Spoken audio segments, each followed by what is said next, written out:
Need. Da, da, da. Then we have some basic ideas, Tango 6. Again, lots of artwork, lots of just patching things up, making things as, like, simple as possible. Generally speaking, for the Predator mutants, let me just make sure everything is the way it should be. Yes, everything is. I did add the Bunraku, which are effectively puppets. There are people who they are zombies that perform in action, otherwise known as these are zombies that can have a fucking gun, because they just do whatever it is they did last. So if they're a cop zombie, that means they can have a gun and they're going to shoot you with the gun, because they have that very basic understanding, which kind of feeds into where is it? These ones, the Omozukais. Omozukais are pretty much puppet masters. They controlled Horde and they controlled Bunraku, which means that they kind of have a more in-depth knowledge of it. If one of these guys is here, that means that you can find them and they're going to hunt you down. Pretty much every zombie in a 50-yard radius is going to know where you are the second you do something. However, they are also incredibly fragile, they cannot hurt you, and shooting them in the head is going to kill them. This also kind of brings down to trains, which trains were, for lack of a better word, these guys are chargers. Yeah, I like chargers. I think chargers are a fun enemy. So I added chargers. They sprint at you in a dead line. If they hit you, they're actually going to do just raw damage. They are going to, if they move through a target or weak cover, you know, the target's going to take a d6 damage to a location and then moves to an adjacent hex, or is completely broken. Yeah, it's like they can completely smash through cover.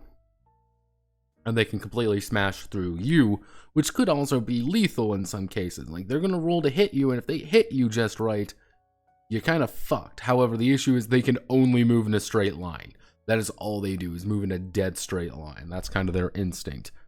Then we have Zom Dogs. Zom Dogs aren't really too fascinating. Their only major thing that's kind of weird is that they are, dogs, and they move 8 hexes. They will outrun you unless you are S rank and have things to increase your movement speed. They're going to outrun you. And as you can see, they're difficulty 6 to even hit. Their difficulty, like, if they get close to you on your 3d6, possibly a little bit more, you're going to need to score 6 successes to ward them off so they don't attack you. And they're going to do d6 plus 3 damage. They could, if they jump on you just right, they're going to tear your throat out. They're going to deal a lot of damage to you if you're not ready for them. But the really dangerous thing about Zom Dogs is really that the fact that they add +2 to any drag down value to any horde, any horde Zeds. Which does really mean that if you kind of go up here to the horde Zeds, if there are 2 shamblers around you, you can fight them off easily. If there's 2 shamblers and a dog, suddenly they drag you down. You're down on the ground because the dog has jumped on you.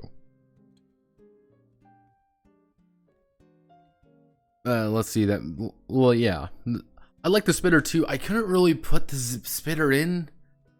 It was kind of just weird, and I tried to make them very physical, and but I even have a point at the end being like, yeah, 6.5. Yeah, I'm trying to keep it not like, technically this would be episode 8. So right here, this is kind of the feel free to add things. This like 1d6 is about standard damage, however anything higher is asking for pain. And that's true. Like, if you take a little bit of damage, like, you're taking a lot of fucking damage. But today, what we need to do is Biosoldiers. This was kind of an optional thing, and I'm also putting the infection rules down here, because when I first brought it up to the commissioner, he seemed a little bit surprised, like, that I would even consider this. So he was like, alright, yep, I guess we're going to, I guess we're going to put this in here right now.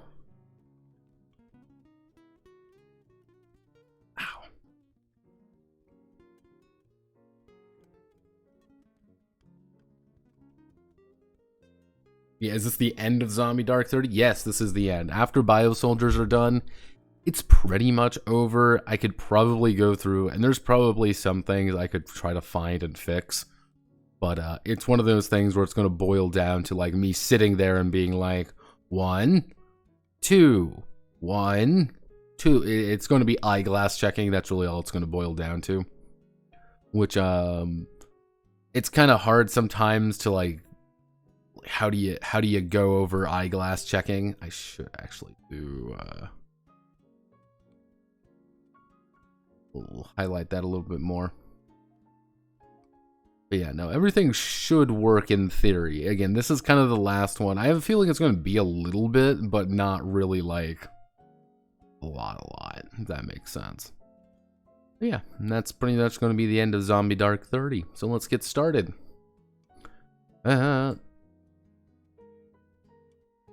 Yeah, this one's been a long one. I'll kind of go over like why I think it kind of took longer than I initially thought it was going to at the end. So, how do I want to do this? Okay. In the age of biological warfare, the one with the most dangerous weapon will win. Similar to the Cold War. Similar to the Cold War, various factions have been investing heavily in Lazarium countermeasures or Lazarium strains. The fruit of this endeavor.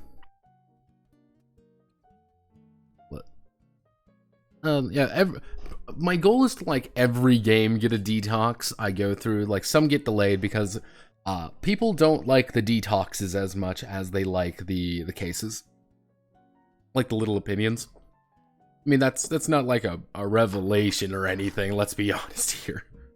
Like these guys are like, let's see, the fruits of this endeavor have resulted in a unique set of individuals, both blessed and cursed with the vaccine. Biosoldiers. These individuals have taken a unique dosage of the Lazarium vaccine that enables them to tap into some. Yeah, Trenchfoot got a decent number of views actually, because like here's the weird thing. I can go here. Welcome to YouTube, everybody. This is all the things that I do. So I actually kind of take you behind the screen a little bit. Don't worry, everybody. Wink. I'll take you behind the screen. It says I have a ping. Who pinged me? Oh, that's just Jort. I said I'll take you behind the screen. Come on. Okay, there we go. As you can kind of see here, like this is behind the screen and everything. If I go to my content tab, he said if I go to my content tab, I don't know why it's taking forever today. Yeah, there we go. Like generally though, over the last few days, you can kind of see like I've been getting a few like these get quite a few, views over time, which comparatively like, oh wow, 200 views, you're really fucking hitting it off there, Notepad. But considering I have like less than 500 subscribers and I work on fucking tabletop games, yeah, no, I'm not exactly like, oh wow, I'm not getting 4 billion views or whatever. Like, no, I'm not like surprised, but like, yeah, like getting over like 100 views used to be like a major accomplishment for me. But now everything's kind of evening. Like over time, I'll usually end up getting about like 300 views on a video. You kind of see here, usually about 200. Some of the big ones, it's always odd like what videos kind of take off. Like Henshin here has almost 700 views. fucking henshin. Then you have the detox, which is the detox of Gai, which ended up with a little over 700 fucking art. 700. The SCP video actually overtook the actual full stream for Thirsty Sword Lesbians finally at 2,500. Necronica is up there, even though Necronica is like not one of my better videos. Glitter Break broke into the 1,000 club along with these. I haven't actually been getting many views on the TSL video, which thank God it's finally dwindling. I saw a little spike after the Ennies because I think people were more confused about what the fuck it was more than anything. But like, yeah, a lot of my older videos I end up getting views on, not the newer stuff, even though the newer stuff is better in my opinion. But yeah, it's kind of hard to see like what people are. How do I want to do this? Funny thing, I didn't know we got like a Christo-esque.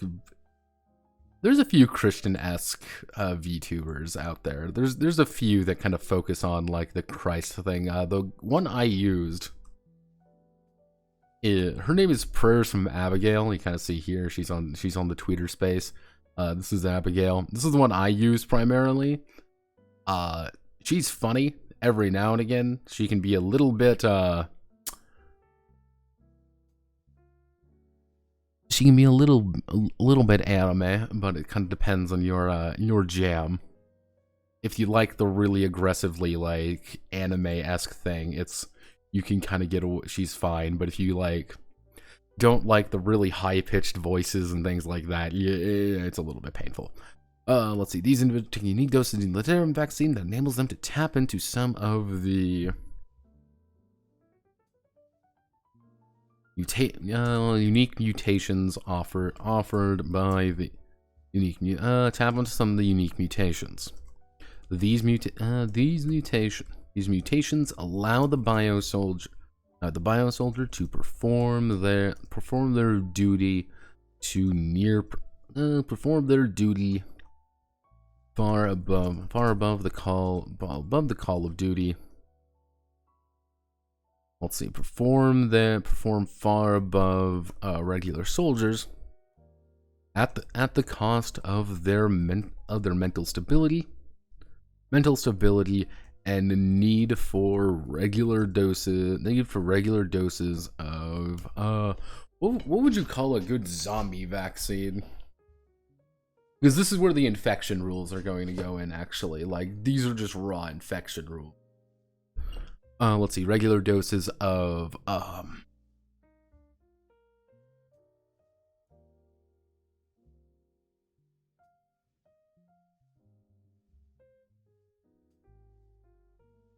there's a lot of YouTubers out there. I think people think like, oh, it's really just like Hololive and Niji or whatever like that, but there's actually a lot of indies. And if you look in the comments for Dragon Raid, I commented on one guy who knows a couple of these because he goes on VT a lot. Me wanting to cite meat tubers. Meat tubers are weird. Oh, meat tubers are oh. Yeah, I know that's going to be a rabbit hole and a half the second I bring up one of them. Hey, did you check out Midjourney yet? Yes, I did do a little bit of looking on Midjourney. For those who don't know what Midjourney is, you've been living under a rock apparently. If I can fucking spell correctly. Midjourney is one of those new AI art companies. I guess you would call them companies. This is their website. I hate their website. My eyes, they bleed. But they have actually been pretty damn good when it comes to creating artwork. Their AI art suite is actually very good. And people have been, how do I want to word this? People have, like, some artists I know have actually been a little bit spooked about Midjourney of, like, why is it so good? Like, why is it so reliable? Some people have accused them of actually stealing art and using that to train their AI with. But I believe that's more suffusion. I think this is just really, really detailed stuff, and I find it really fascinating, personally. I actually quite... I would like to delve more into it. The only issue I have really with Midjourney is that it's currently pretty much Discord only, and that's just kind of jank for me. And because it's janky, it's a little...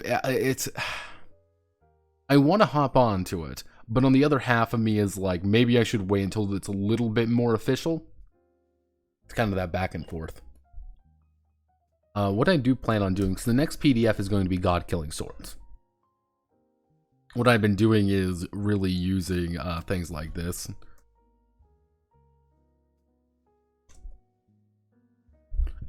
I've been using this quite a bit to actually create God-killing swords artwork, because this is almost perfect to what it's supposed to, like how I want God-killing swords to be, otherwise known as very surreal and very weird.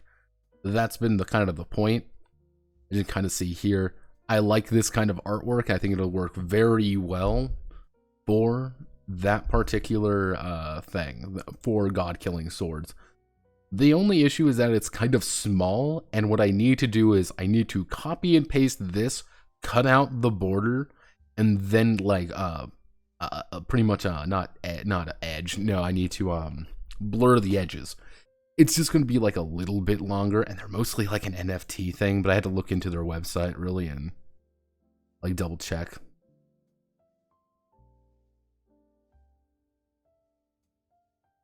Oh, the legalese conundrum? Yeah, because like here's... I explained this in my server. I can explain it here. Yeah, it's just blurring the edge. I know how to do it. It's just a bitch, and sometimes you gotta like finagle it a little bit. I know how to do it. I don't want the whole thing to be blurred. It's just annoying. Like, it's just gonna take time. Unless there is a blur, like a good blur effect in there, I can maybe just use that. Mostly because I'm going to be doing it in Affinity. That's one of the things too. But when it comes to like the stealing art thing for AI, here's the issue. I'm gonna draw this out on here. Sorry, welcome to my Zatsudan, where I just talk about shit, otherwise known as legal conundrums. Because here's the thing. Let's say I create AI art. Let's say I create a piece of AI art. Who owns this art? Does the company? Does the AI company? Does the, does the works training the AI own it? Do I own it? That's kind of like one of those really weird things that gets a little bit wonky, because I believe it was Suffusion.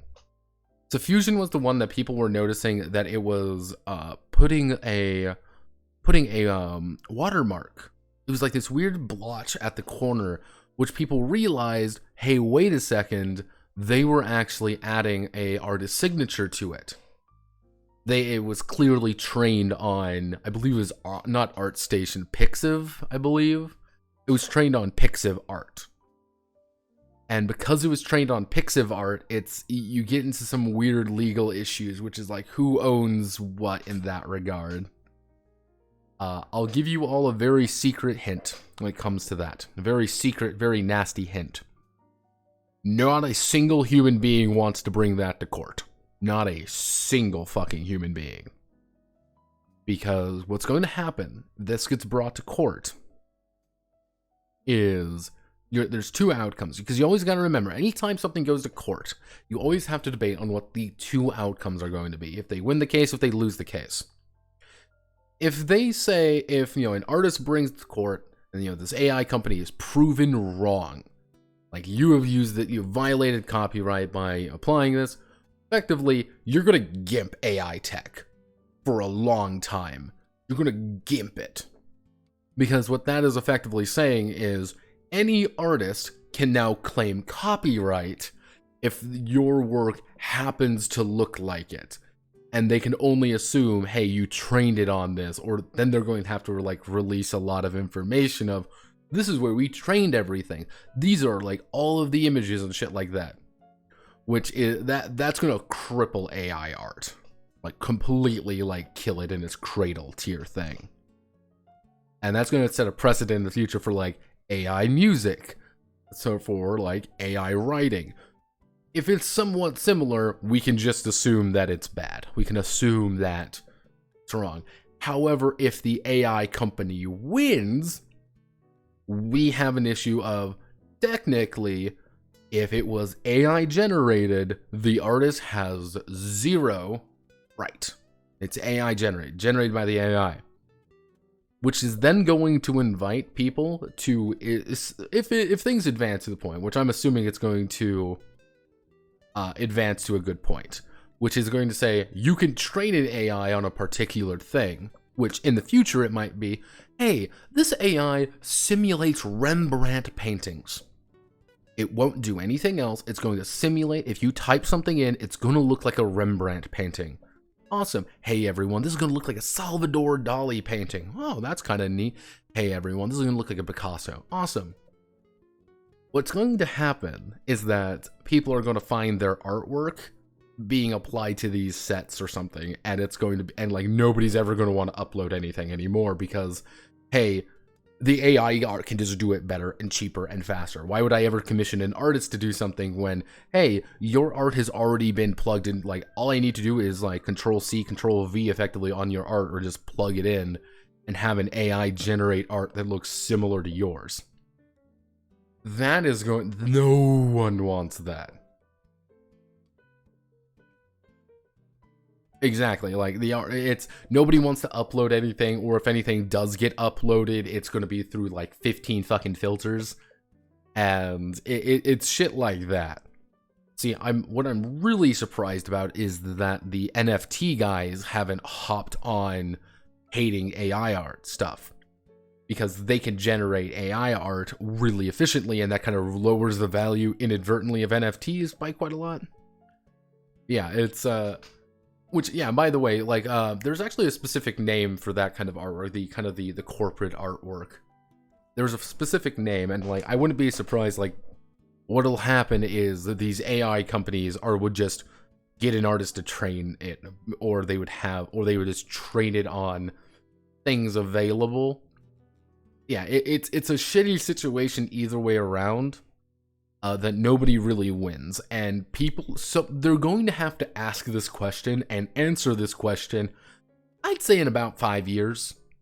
They got about 5 years before it becomes like really bad. Like if Midjourney is anything to go off of, if we use Midjourney as like the current like best of the best, in 5 years, if things continue the way it has been, there's going to be something 5 times better than Midjourney by that point. There's going to be something a hell of a lot better. Who's going to do it faster, who's going to do it more efficient, going to do it free, going to be way better. Because you got to think, like, Midjourney didn't come out like 5-6 years ago. This came out like 3 months ago. Like, it's a very new thing, and it's already got people real spooked. It's like all of this AI art stuff did not just pop up, this isn't like a years-long process. All these things popped up relatively recently, and like, it's only going to get better. Yeah, it's really only going to get better over time, because people are going to be able to understand and like get it a lot more efficiently.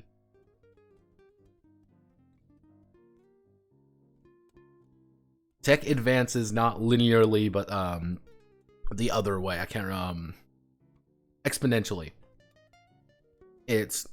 I usually like to apply this to like not tabletop games. No, we even stagnated a little bit, but like video games. Think about the current games, and think about 20 years ago, 2002. The coolest thing in 2002 looks like fucking potatoes now. Holy shit, it still holds up, but like, though it was pretty, like, games looked like pretty rough then, but they were still really fun. It was like, wow, everybody, this game's from 2002, and you read an article being like, this game's kind of sucks. It only has 12 levels. Jesus Christ almighty. You present like fucking, like, if you were to tell Babby Notepad, hey buddy, I see you playing a torrented copy of StarCraft, StarCraft 1. Hey, you're gonna love this game, and show me like fucking Star Sector. My brain would explode. If you were to show me like, oh hey, if you were to show someone who's playing like fucking Civ 3, Civ 6, their head would explode. Like, it's completely insane how things have advanced over like this past couple of years. I mean, fuck, even take out the magic internet box in your fucking pocket. I'm not even being Ted Kaczynski here.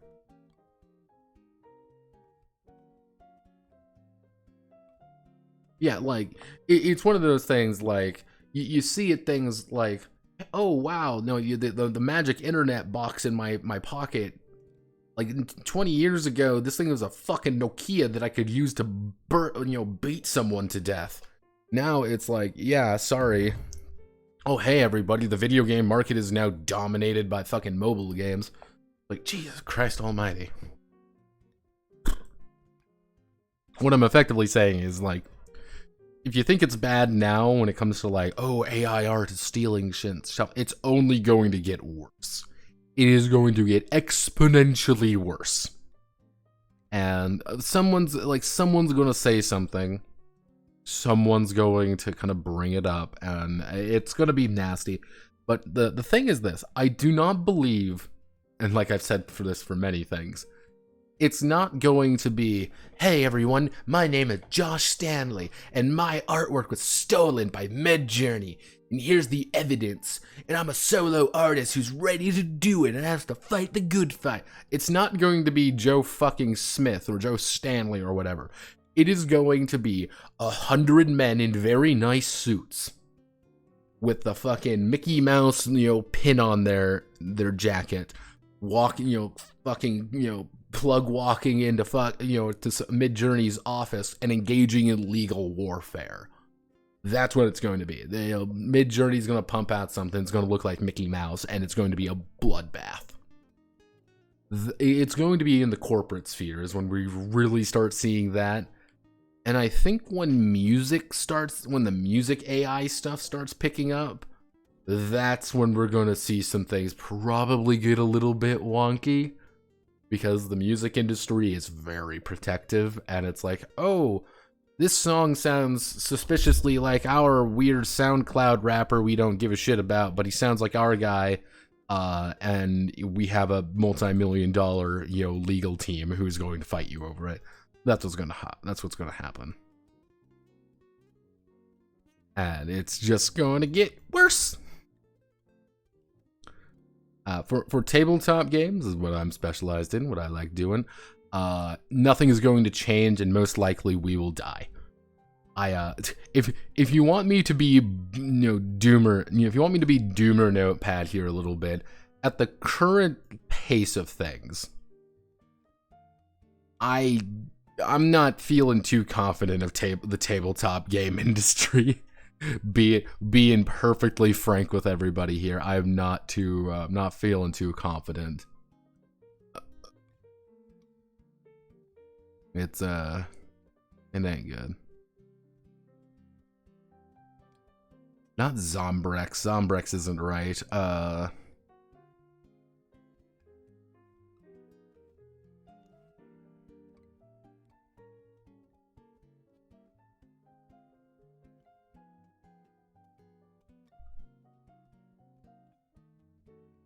Soldier that killed, it was Longinus. Yep, Saint Longinus.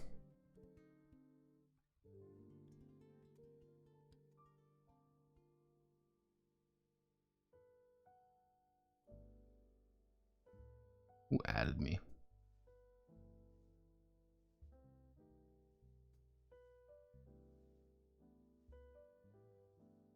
Damn, I lost.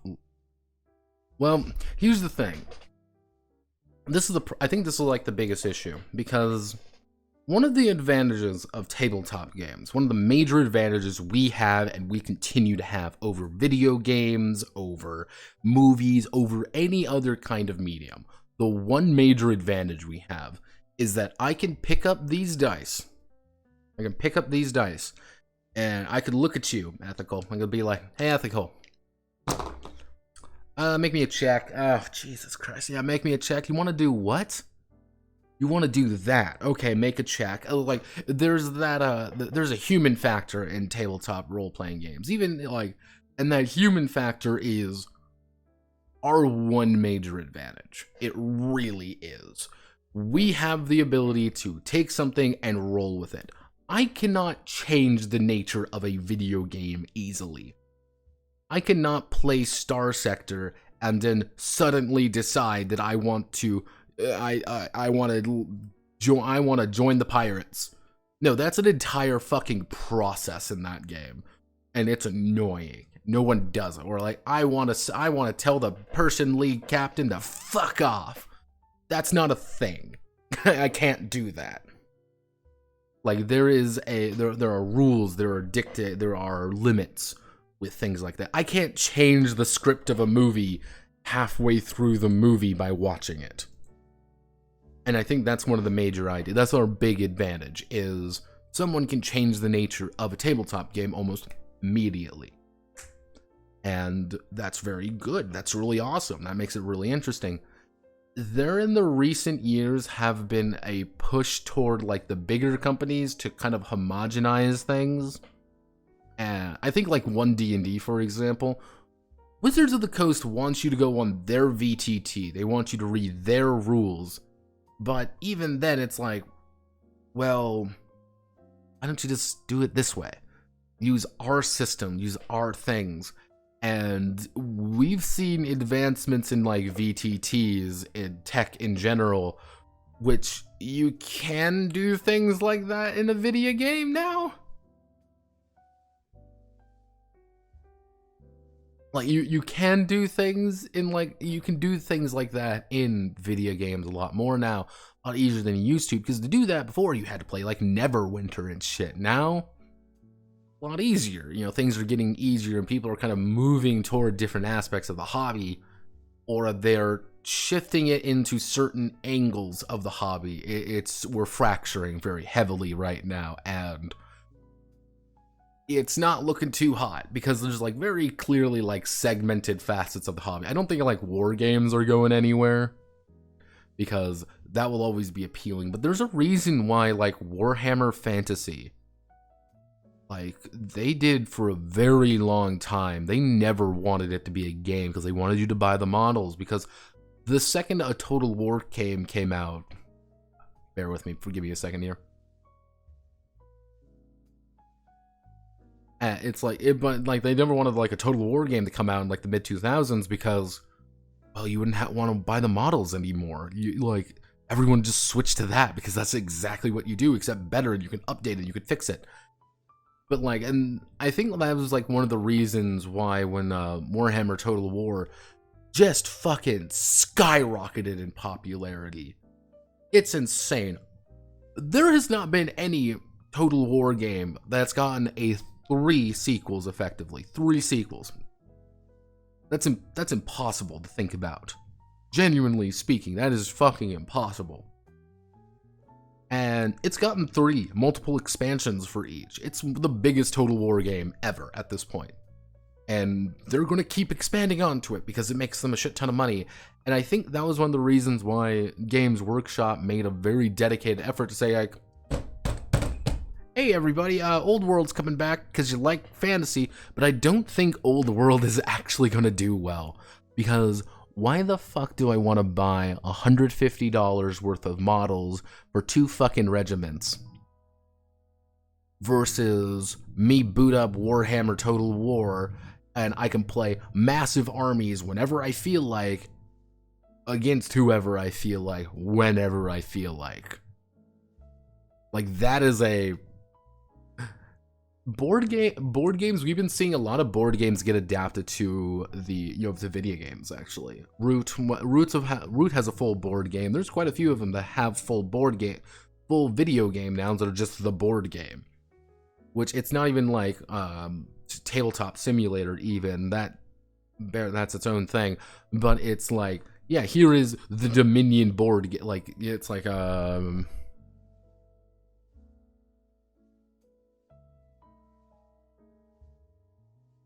right here, like you can play, for $15 you can buy Root and play Root with other people whenever you want. It's right here. It's published by this company called Direwolf. Like they've done a few of these kind of games before where they just take board games and adapt them to, you know, the PC. You know, they adapt them to as a video game, which I believe, and I hate to break it to everybody, but there's a shit ton more you can do as a PC game than you can as a board game. There just is. Because you can do a lot more complex calculations.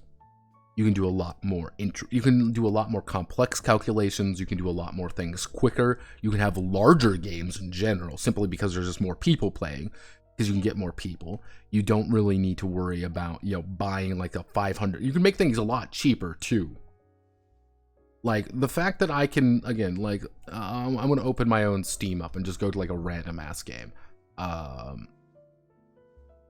Okay, Door Kickers, for example. Door Kickers, if you were to make Door Kickers into a board game, this thing would probably cost you probably about $80.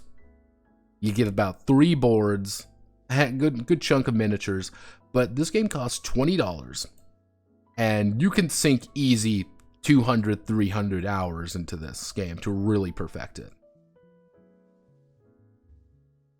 Like the Rainbow Six Siege board game, that was expensive. Like, it's just cheaper to go PC. It just is.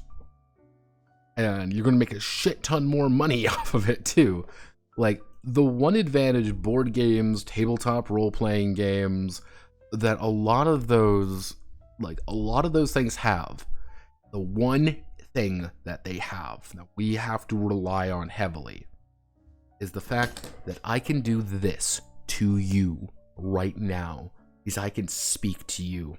That I can look across the table at you and being like, you're a dick. You stole my sheep. You fucker. You fucker. You stole my fucking sheep as we're playing Catan. I can look across the table and being like, you stupid motherfucker. You're the Cylon, aren't you? You're the fucking Cylon. Or I can physically turn to face my friend being like, oh my god, we gotta do this just right, roll the d20. Like, I can do that. That's an advantage.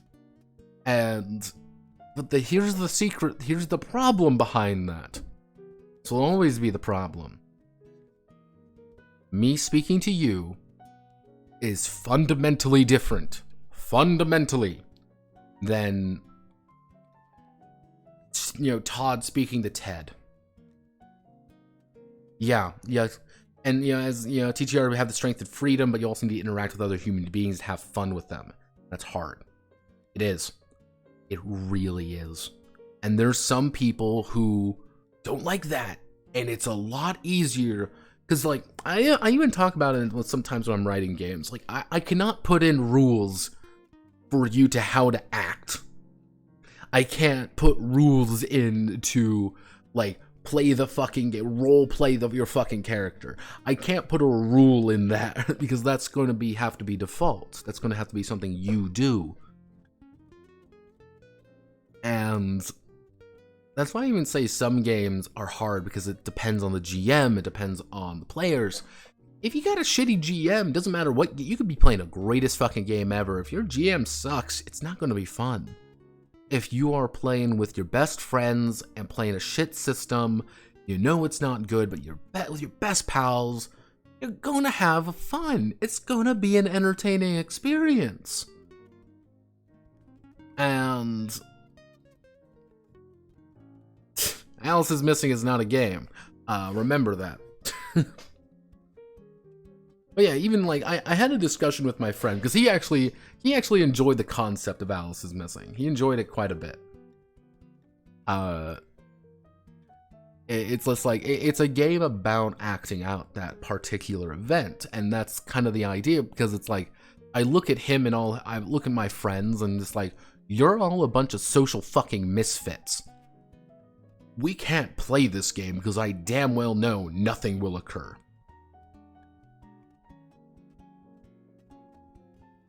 No, he's never played it. He just likes the idea behind it.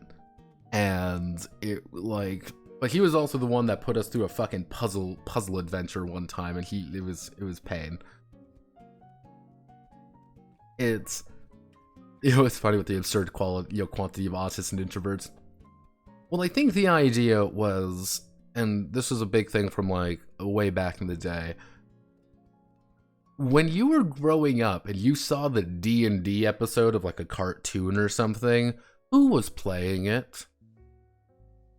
It was the nerd. It was the nerd. It was Dexter playing with his friends, and he wanted to be a hobbit.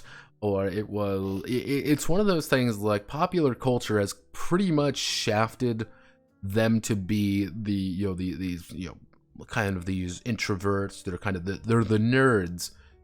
And I think that was like when we hit the nerd zeitgeist in recent years, where like being a nerd was cool and not like we're a band of loners and we have to work together because we're a band of weirdos who just enjoy these things.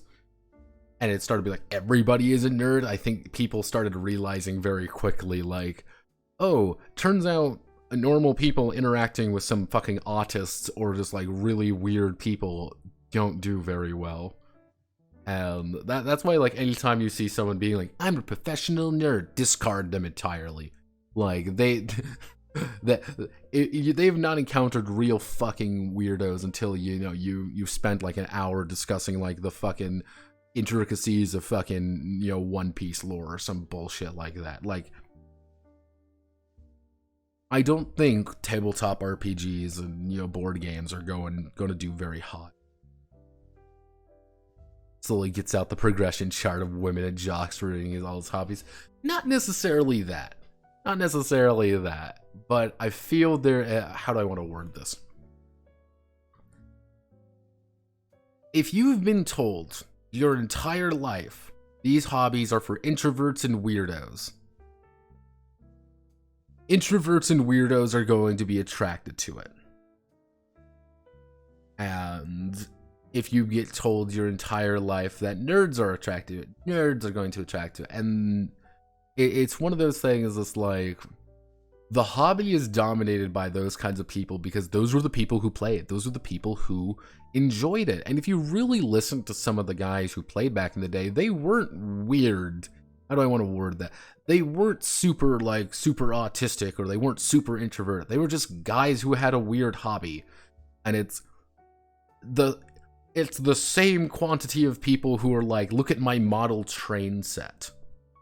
Hey guys, look at this. Because you gotta think, like, video games used to be the same way. Oh, you're a gamer? Oh, you're fucking weird, man. Like, you play like the weird games, like Baldur's Gate. Jesus Christ, nowadays, everybody is a gamer. You play games, they play games, your cat plays games, for God's sakes, and there are actually cat games. I think the hobby kind of evolved, but there was kind of the social misfits, the odd people, still are attracted to it. I mean, come the fuck on. You can pretend to be a different person. Holy shit. That's amazing. And it's a mess. That's all I can say. A big ol' mess. And nobody wins. I don't think nobody wins at the end. And people are going to be like, well, the industry is expanding, and because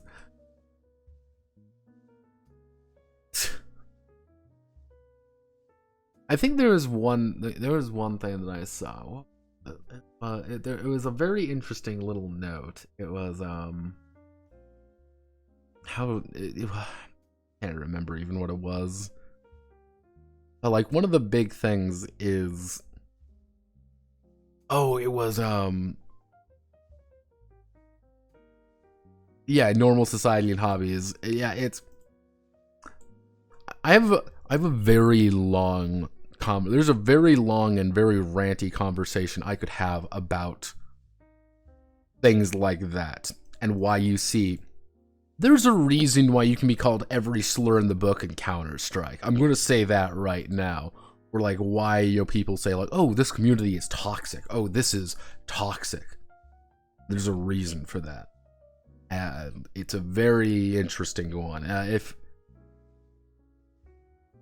If you want to get like a little bit on it, I don't know if any of you've ever watched Nerd Slayer at all. He does like Death of a Game, that series.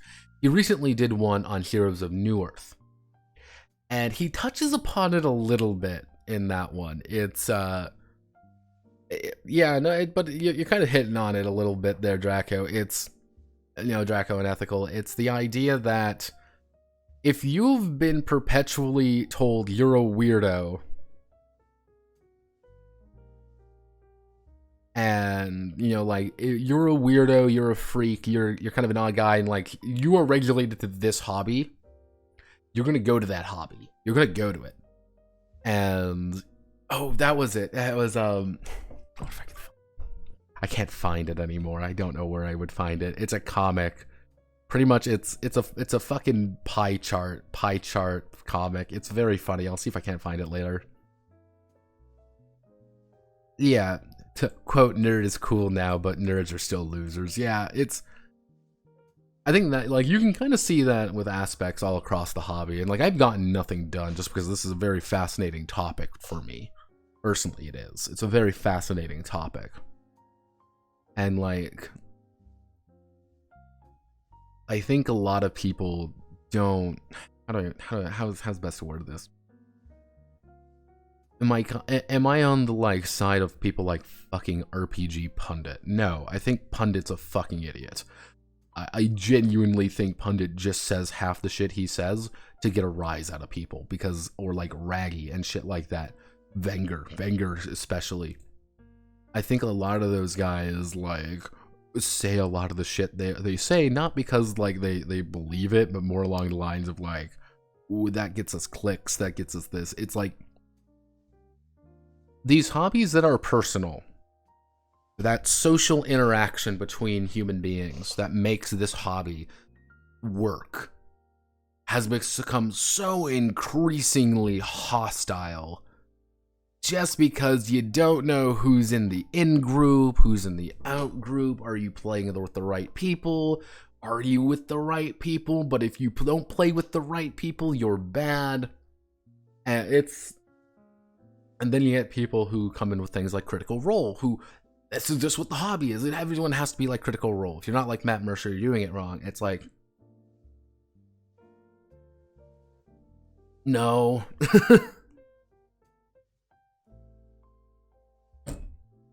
It's tiring. It really is. Kind of makes me sad, but and I actually went over this a little bit. This kind of ties everything back. Somebody asked on Twitter, why is nobody talking about the Blade Runner RPG that came out? Why is nobody talking about the Dune RPG that came out? These things are massive. They're super popular, blah, blah, blah. And it was like, and I remember I applied it. He got mad at me for this. I don't know why he got mad at me. Being like, the people who give a shit about these games are very small because you are already having to get filtered through so many things. Nobody gives a shit about the Blade Runner RPG. Nobody gives a shit. That thing's been out for a while. The people who bought it bought a shit ton of it. They've already made their money back on it. But it's like, why aren't people talking about it more? Because like, what's there to talk about? It's already a system. It's already out there. Nobody cares. They want the new thing. And when the new thing is in their hand, they want to go to the next new thing. That's how it is. I mean, really think about it. All of you, think about it right now. When was the last big announcement for a brand new tabletop RPG that you remember? Tell me. I'm curious. I'm genuinely curious.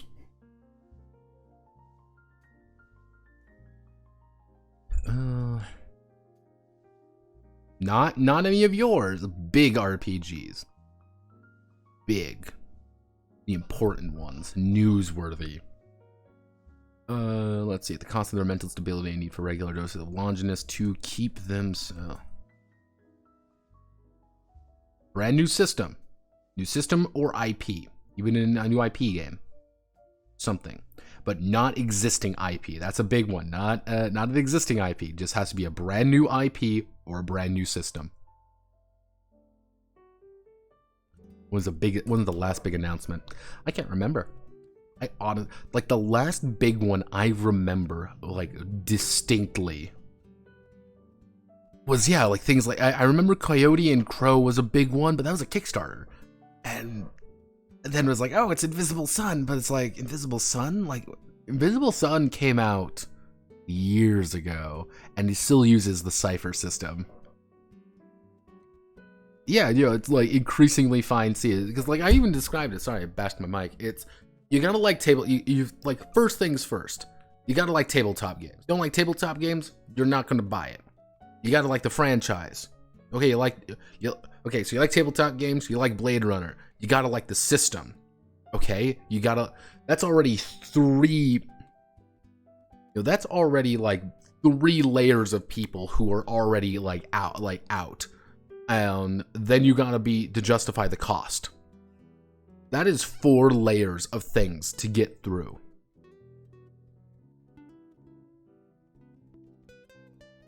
Yeah, it's like, that aren't D&D, that aren't fantasy, that aren't sci-fi, an existing franchise you may or may not see. Like, I think there are probably a few people who bought Blade Runner because they just like Blade Runner, and are they gonna, but do you count that as them liking the game? They'll never play it. They just like the art. They like the fact that it's a Blade Runner thing that goes on their Blade Runner shelf. Call that successful? I don't. Like that's like kind of defeats the purpose. I bought a book because I liked the cover. Be like, why'd you buy the book? Oh, I bought this game because I like the developer. Do you play the game? No. I don't. Like, defeats the purpose. Need for regular doses of Longinus. Oh yeah, another thing you have to go through. You have to like the company. That's another big one. If you don't like the company, you probably aren't going to buy it outright because you don't want to support the company. Need for regular doses of Longinus to keep themselves function.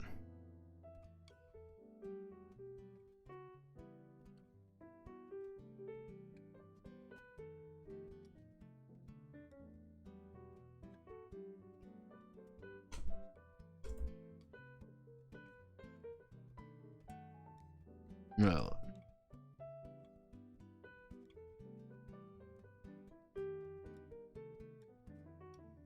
let's see. If an operator or any unfortunate soul undertakes the Biosoldier procedure, they will gain the following. They will gain the following benefits and drawbacks.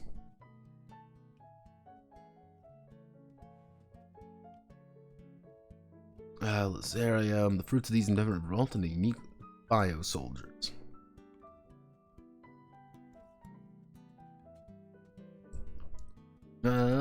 So the basic idea for a biosoldier is that if we go all the way back up here,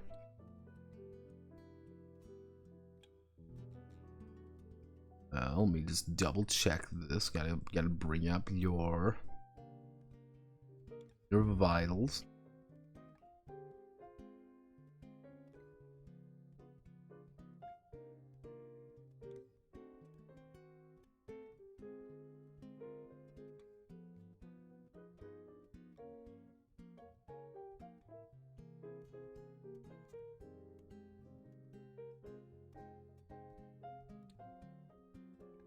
All vitals increased by plus. Actually, all vitals increased by +2. That would be 7 arms, 8 legs, 10 torso, 8 gut, 5 head. Yeah, that'd be pretty good. Let's see.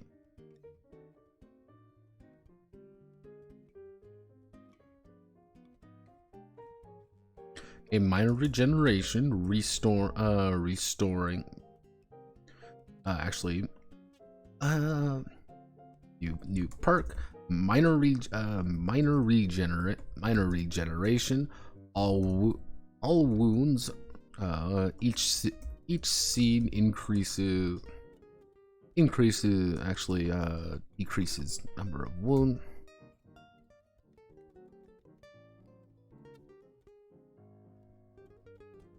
Wounds a biosoldier has by 1. Each scene decreases the number of wounds a biosoldier has by 1. So pretty much like you are actually we can do auto resuscitation, new perk, auto resuscitation.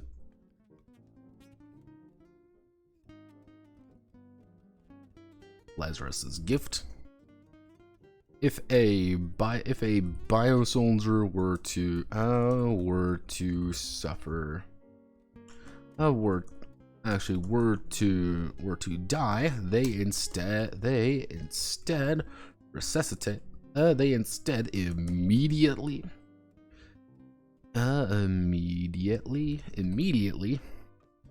get back up, restoring up to half their wounds in all locations. Restoring up to half their wounds in all locations. Advance infection by, we'll say by 30, we'll say by 50.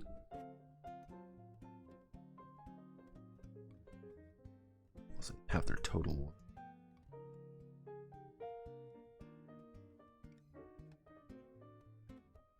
So all vitals increase, minor regeneration. They're incredibly difficult to actually hurt. That's the idea. They are very deadly.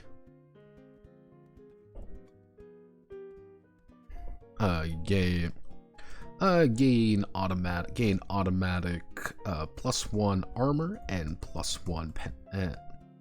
Actually, when wearing. Actually, how do I want to do new perk?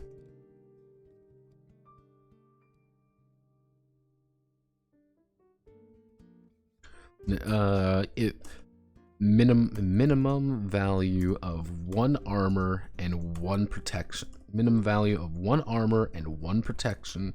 1 protection on exposed body parts with a footnote. If a value is higher, it replaces it. But you'll always have some armor. You'll always have some. Let's see. How do I want to word that? On exposed body parts. If they're this does not actually. So this does not stack. But if there is an exposed part, such as having zero protection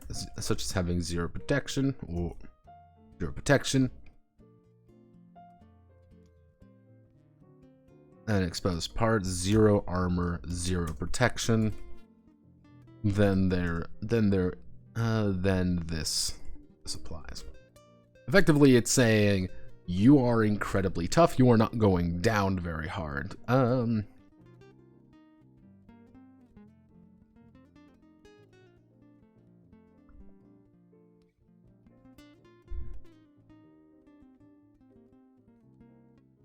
Increase in attribute rank by 1. Increase in attribute rank by 1.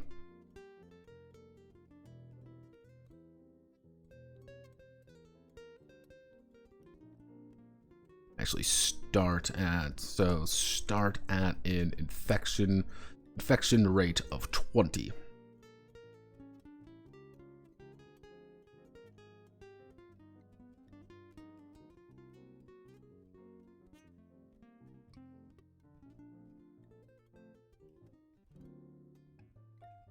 I get people who say they don't like sci-fi. It's like we have a very specific idea when people say sci-fi. They're usually thinking laser guns and spaceships, which I understand. It doesn't help that like things like the most popular sci-fi franchises in the world are things like Star Trek and Star Wars. Is Star Wars really science fiction? Yeah, technically, but I call it more science fantasy. saying like Star Trek is kind of its own thing. But that's why you have the perversion of, you know, the term cyberpunk. Everything is cyberpunk now. Or God help us all, you just add punk to a random word. Hey everyone, I'm sandpunk, I'm swordpunk, I'm biopunk, wizardpunk, space punk. I've heard space punk before. I'm like, what the fuck is space punk? I'm still trying to desperately figure out what the fuck solar punk is. No one has been able to explain it to me well. Grim punk. That has to be a thing, right? That has to be a thing. Grim punk.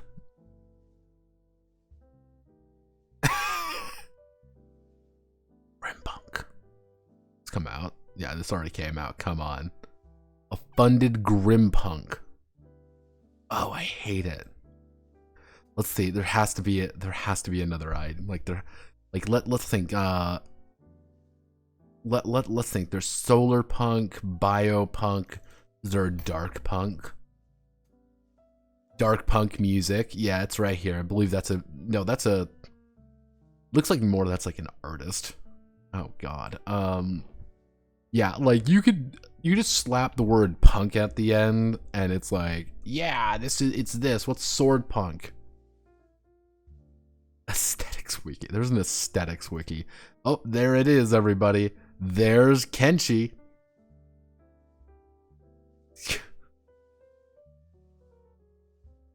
Yeah, you wanna embrace sword punk with me?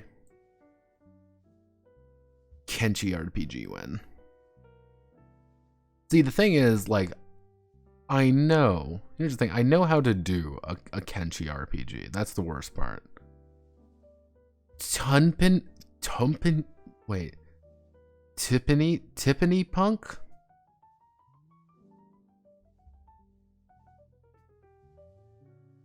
Tumpany punk. It's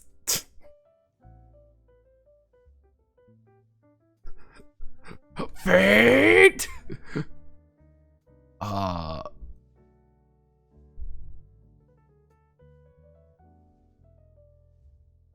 Oh, I need to okay. I've learned something. I need to ask a mutual. Where is he?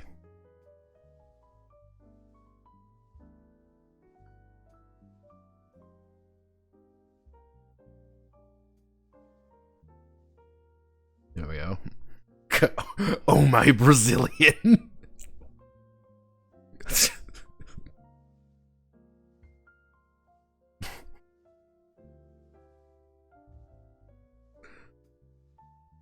There we go. Yeah, welcome to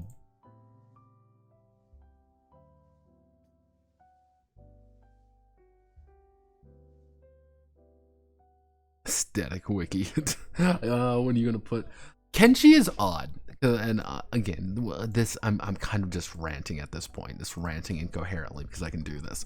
Because like, I would say there's 3 Kenshi games. There's the first Kenshi game, which is like swords and fighting. Swords and fighting Kenshi is actually just Song of Swords. You just change the nature of the game a little bit. It's pretty simple. Then there is the exploring the weird world.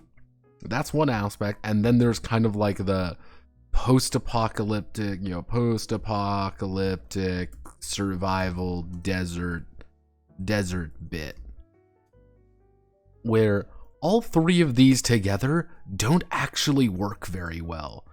They work as a video game because it is a video game, but as like a tabletop game, like you need to say which one you want to focus on. If you do not say which one you want to focus on, you're going to lose something pretty fundamental to it, which I believe is a fairly major issue.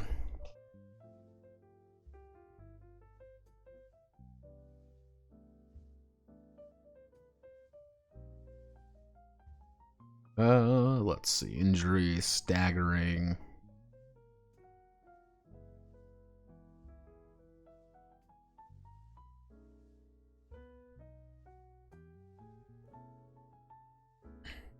Also found this piece of artwork. This was on like fucking Creative Commons. I thought this looked amazing. I have no idea who did it. I will have to find out.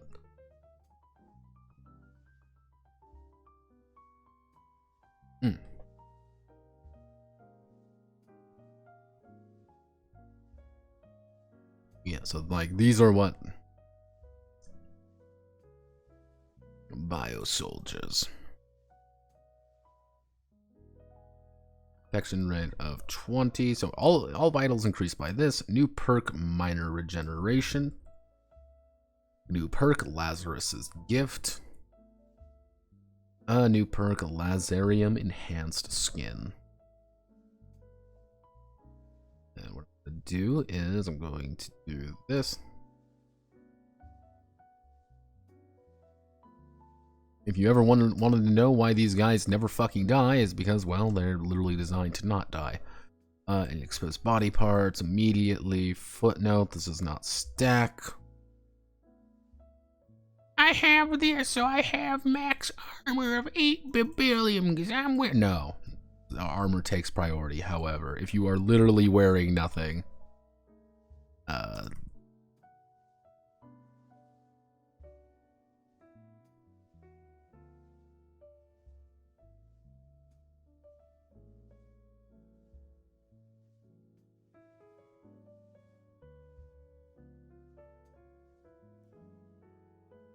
There we go. Do perk, infection rate.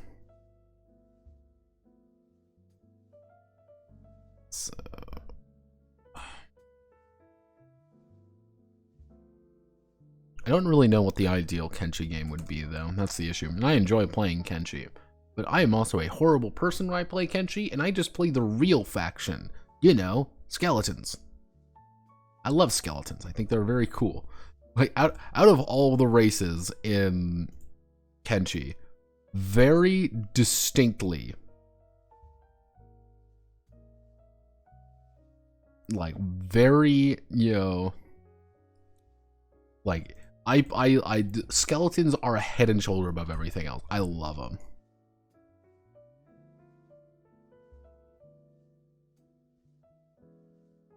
I like hivers too. Do you do the Holy Nation tournament training camp? No. As skeletons, what I usually end up doing is I troll around the Shek territory for quite a while. My usual thing is I troll around Shek territory for a bit. The second I am able to deal with what's her fucking name? There's a Shek camp not too far from Squin. With a band of bones, that's it. I train on them. I get my shit rocked, but you level up real fucking fast if you do that. Because the ninjas will actually protect you. And you can usually train on them, and they're like 30 and everything, so you can train pretty quickly on them. But the second I'm able to like deal with them pretty reliably with a few people, that's a mod. Holy Nation Skeletons, that's a mod. I believe it's not Ashlands, even though I love Ashlands. That's one of my favorite fucking mods. So much cool stuff happens with that mod. Let's see. Biosoldiers. Biosoldiers are incredibly hardy, are hardy and can take far more punishment. Than the standard soldier. Standard soldier operator biosoldiers. Operator biosoldiers are best of the best, being incredibly violent as well as survivable. However, this does come with a variety of drawbacks.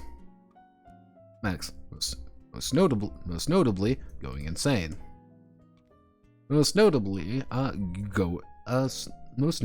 your infection rate. Yeah, so the idea behind biosoldiers is that they are incredibly strong, they're incredibly hardy, but they are always ticking up their infection. If they ever hit 100 infection, they're fully infected.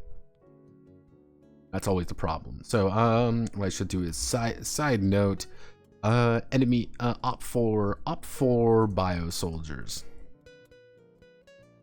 Opt for biosoldiers. If there is a situation when an enemy force will have a plethora of biosoldiers, rather than have them die in droves, or stat them fully out each time they will be able to take a full 3 wounds before, actually we'll say a full 5 wounds. 5 wounds before going down, but still have the effects of Lazarus's gifts.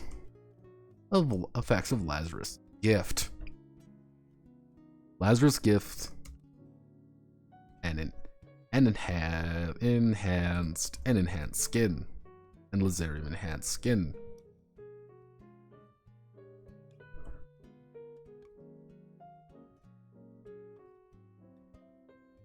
Getting overwhelmed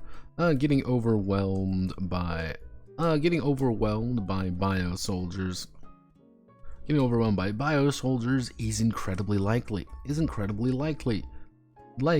Due to them not dying. Actually, advanced infection by 50.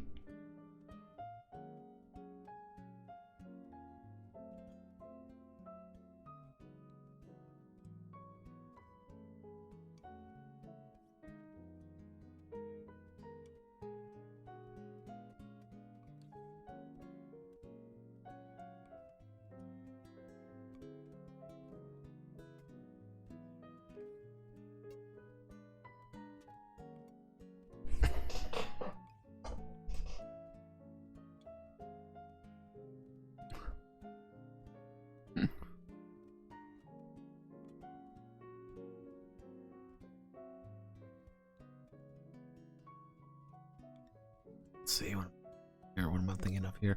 Over by soldiers, incredibly likely to do them not dying right away, but when they do finally turn after their second death,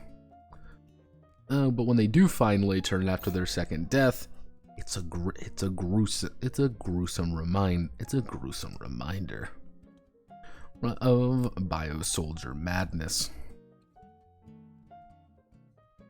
For extra fun, actually what I should do is we can do advanced infection by, actually here's what we're going to do. Here's how we're going to do this. Increase infection by an amount equal to operating endurance rating. S rank is going to be advancing it by 20. A rank is going to be 30. B rank is going to be 40. C rank is going to be 50. D rank is going to be 60. And F rank is going to be 75. You get literally 1 death at F rank. Biosoldiers are not designed to be F rank endurance. You need a very high endurance to actually do well with it. Which, if you do undertake it and yours is even like a C, bump yourself up to B immediately. Because you're going to get only a few deaths. And you need that. Or you're going to turn and you're going to fucking kill somebody. Let's see, for extra fun, have the adrenaline activation rule. If a standard soldier were to die normally, activation rule. Designate a random soldier as a biosoldier, and when they are down, surprise the operators by having them get up and angrier. It'll be funny. It'll be funny. There we go. Yeah, it's kind of the idea behind the adrenaline activation rule is, actually, remember. It's kind of along the idea being like, you don't know who is the bio soldier, rather than kind of like designating like this. It's, hey, one of these people is probably a bio soldier, and they're going to be able to kill you very quickly.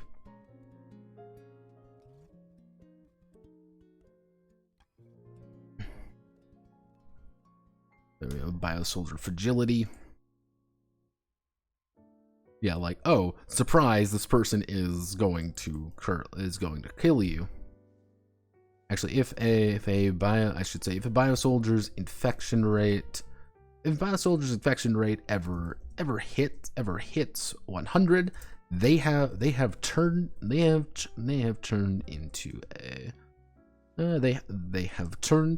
into a biosoldier,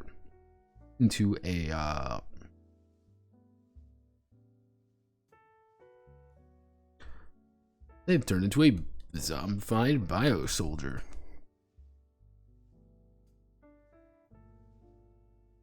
They've turned into a zombified biosoldier. That.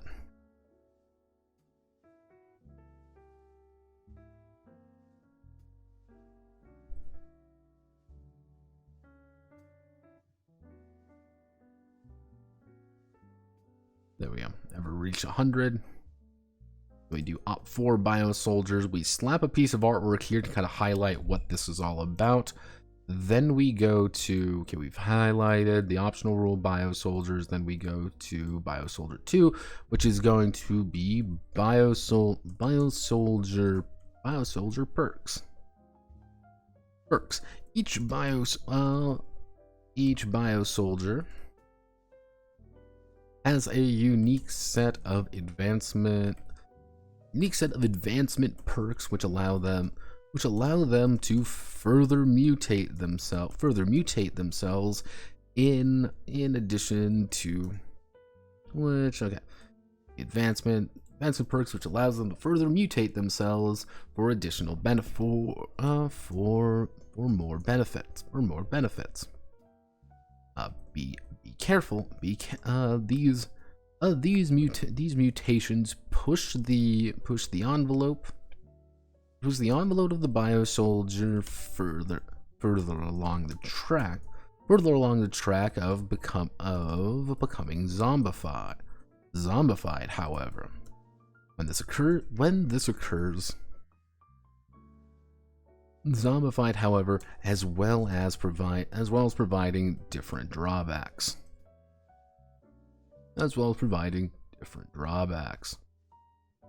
All the way up here.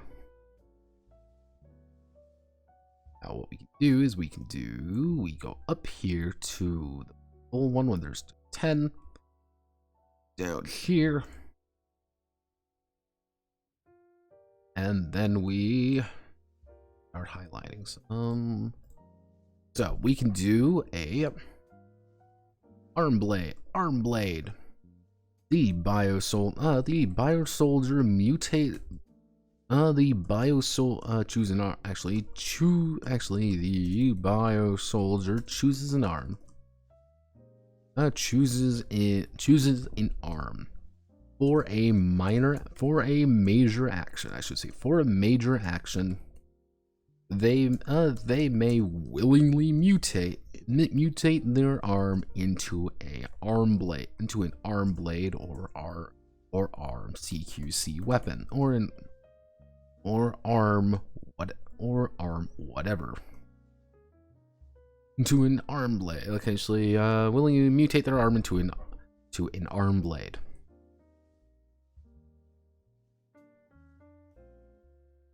This is a CQC. This is a CQC weapon that deals 2d6.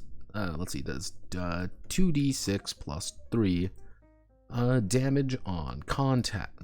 That deals 2d6 plus 3 damage on contact. Increase infection. Let's see, increase base infection rate. Infection rate by 10. 10. And 10.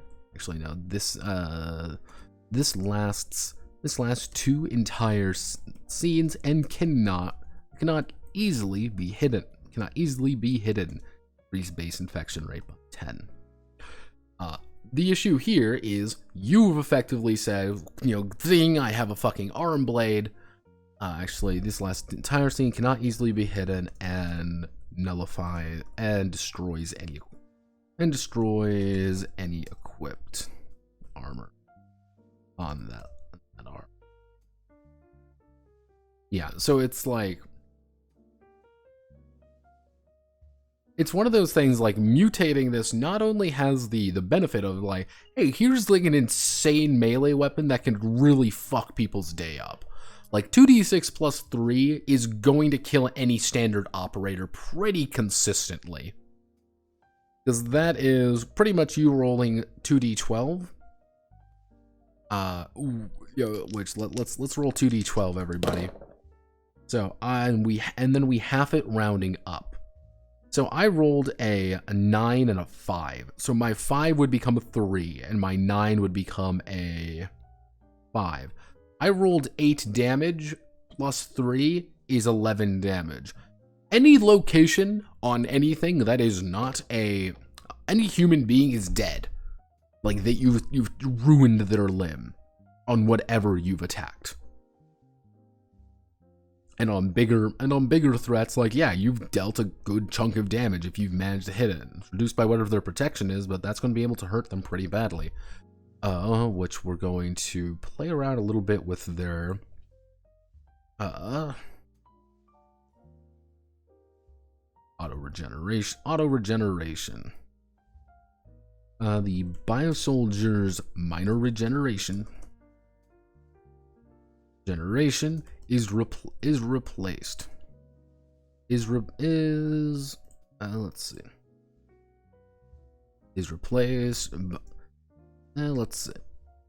Auto is improved.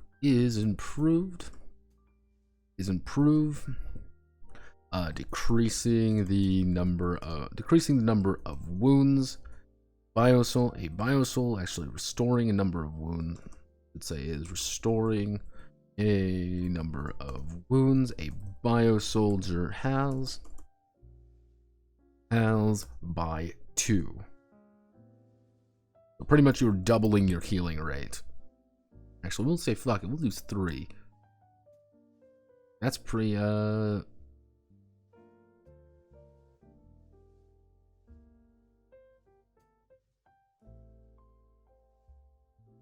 Hey.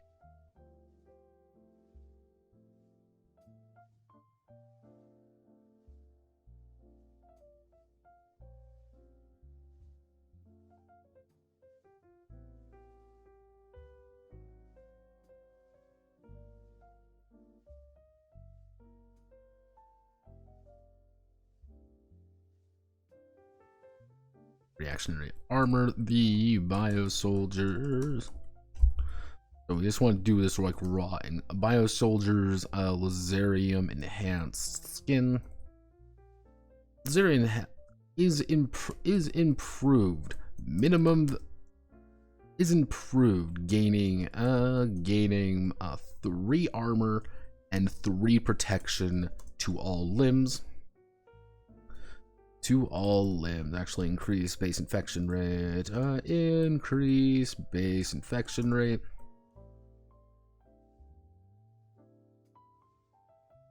Increase base infection rate by 10 to all limbs. Thanks to all exposed limbs. Gain plus 3. Actually. Gain 5. Increase.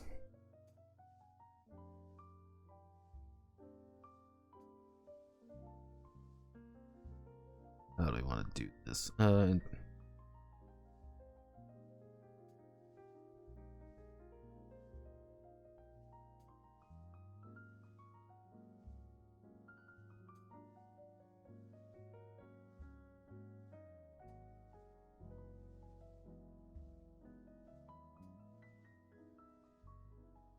Let's see, wired nervous system. Wired nervous system. The Biosoldier. Biosoldier gains +3 surge to gains a +3 to their surge value. To their surge value at the end of the surge phase. Actually, surge value. The Biosoldier gains +3 to their surge value after they have chosen their major actions. So it's kind of the idea with this is that you just, so let's say I rolled an 8 on my, let's say for example I roll an 8 on my surge. I'm like, okay, I only have 8. I can spend, what you can do is you can spend it on 2 actions and then get +3 on top of it. It's just adding to your initiative. It's not adding to your, like, the amount of potential actions you have. That's kind of the advantage and disadvantage. We do increase base infection rate by 5. I should add this one, controlled infection.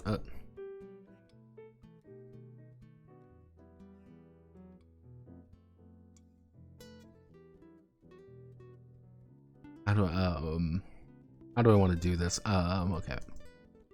Mind Palace. The Biosoldier. The Biosoldier has undertaken a series of meditative thoughts to control the infection.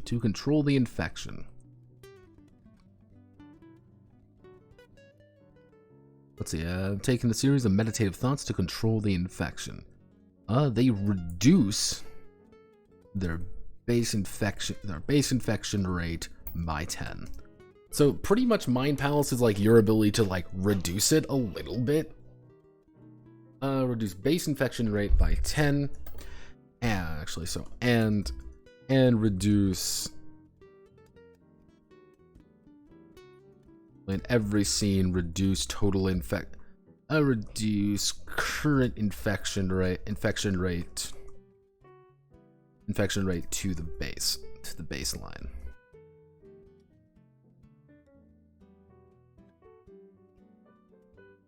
Actually, no. They reduce their base infection rate by 10. Just that. And every scene, they reduce their total infection by 5 to their base infection rate. There we go. So if you have a base infection rate of 30 and you have 40, every scene you can reduce it by 5. But if it's like you can't reduce it any further than your base infection rate. Which it doesn't seem like a lot, but this allows you to kind of be like, okay, I'm okay enough if I just have to get through every scene, which is quite dangerous. Especially if you are already infected by a few things. If you've been bitten a few times, that's how I'm going to kind of do it, is like if you've been bitten a few times, what's going to happen here is like, this is you blunting it slightly if you don't have like Zombreck, if you don't have Logis. Let's see what's some other fun powers.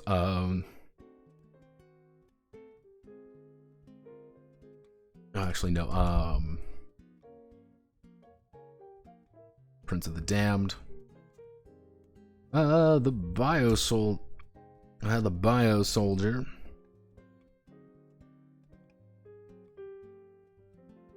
Has a minor attraction. Has a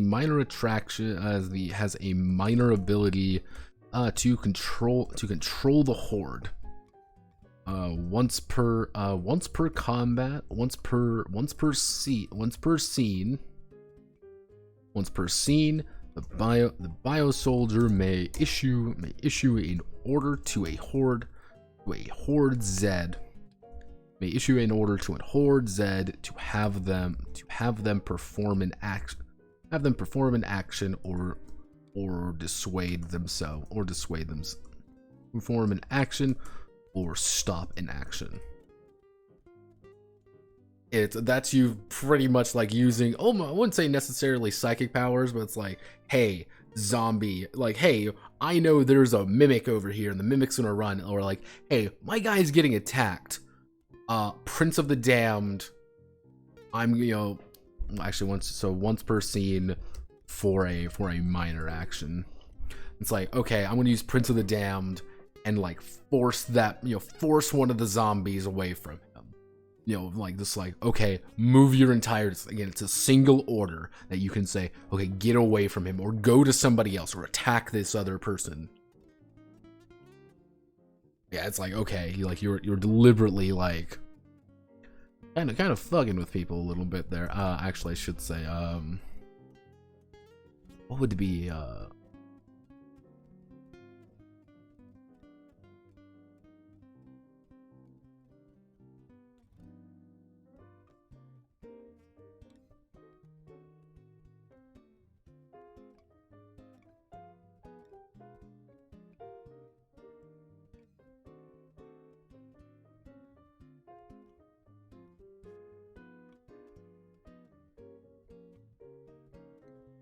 okay.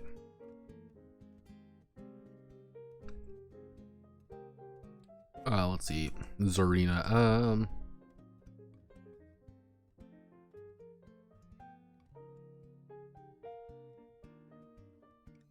The bio soldier is able to actually increase base infection rate. So we want to increase base infection rate by 15. The bio soldier is able to a limited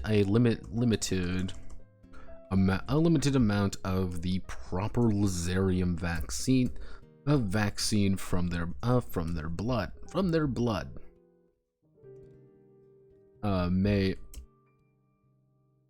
So it's like, I should say, once per 24 hours.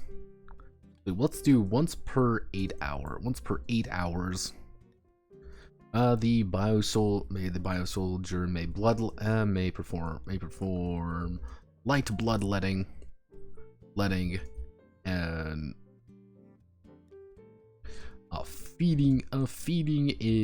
treating. Let's see, actually, how do I want to do this? Proper Lazarium vaccine in their blood. Once per 8 hours. They may produce either ghoul blood.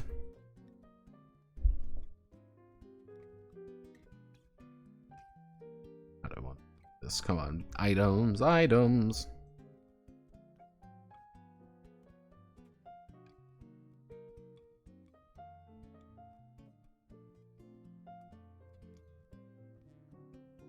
They may produce either ghoul blood or how do I want to do this?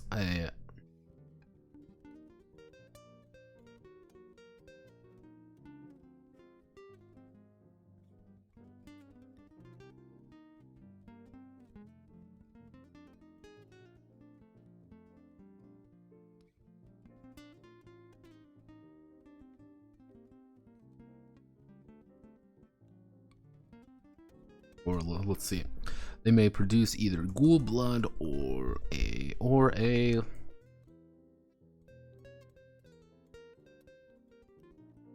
Lazarium drop. If an operator is fed a Lazarium drop, they increase their infection rate by 50 but restore all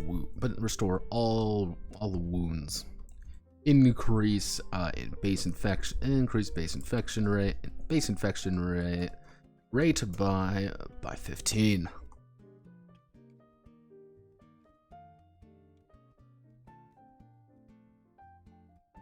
predator senses. The Biosoldier has developed acute pinpoint senses.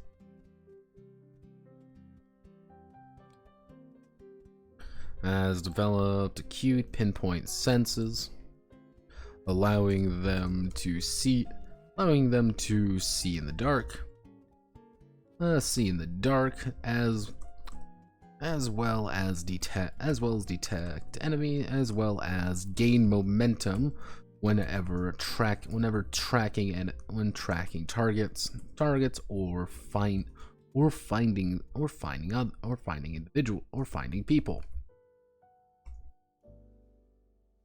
Let's see. They are incredibly sensitive to loud noises and bright lights, taking a hindrance when this occurs. Increase base infection.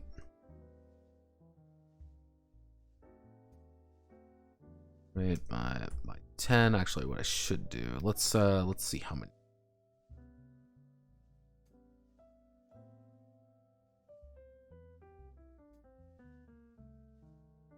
Because this is what I kind of like. Here's an advantage. Here's a problem you have to now kind of deal with. It's like, yeah. Like, some of them are pretty obvious, being like, yeah, like you're restoring things, but your infection rate's just like straight up increasing. Action area armor.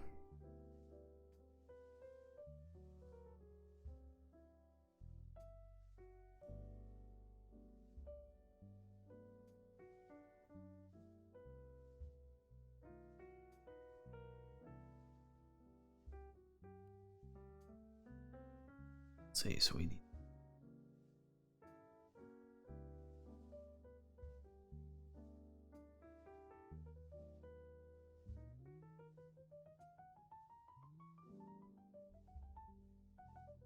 We do the Venus consort. Yeah, like, hey, congratulations, your fucking blood is very good. Very good. Actually, oop, didn't mean to do that.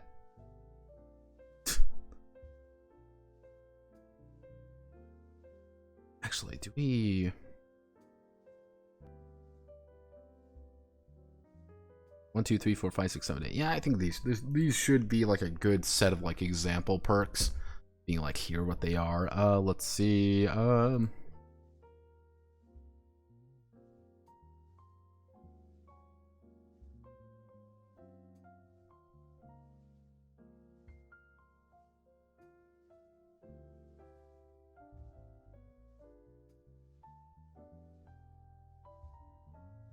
Some minor tumorous growth. Yeah, some does sustain minor tumorous growth that they're inconsequential. You pretty much grow tumors out of your body, so that's bad.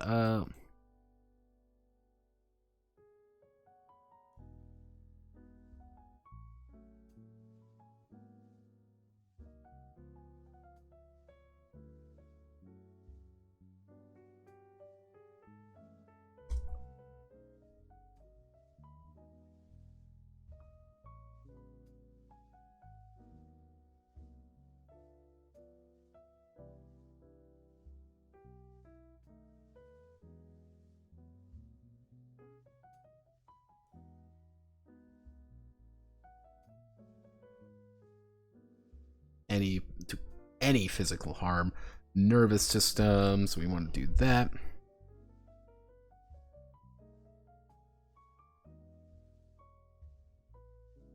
The Biosoldier was seen as twitchy and difficult to hold still. They need constant physical stimulus to not get agitated. They pretty much need something to do all the time. Like you're pretty much picture best way to think about a wired nervous system is picture your entire body is reacting to things all at once. You know when you like, have you ever had a dream where you fall off a curb? You know the exact one where you kind of like you slip off a curb and you jerk away. Picture that 24/7. That's wired reflexes. You are constantly in this like state of like, I'm freaking the fuck out. Like, I am not okay. Something is very wrong. And it's like, you're very twitchy. And because you're so twitchy, it's like you're very uncomfortable to kind of deal with people. You're very very odd duck in that regard. Let's see, auto regeneration, mind palace.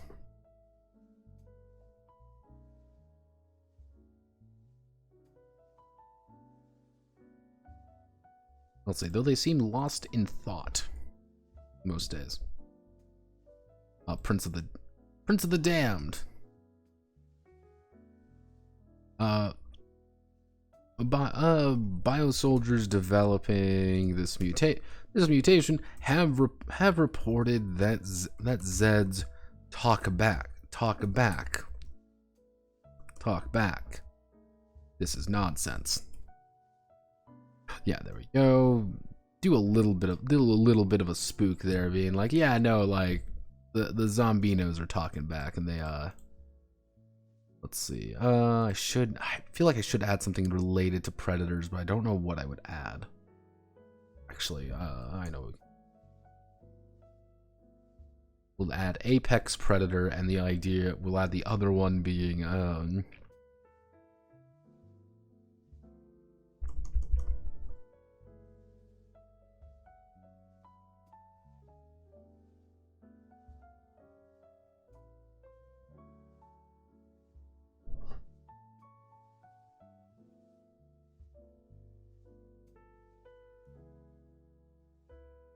let's see.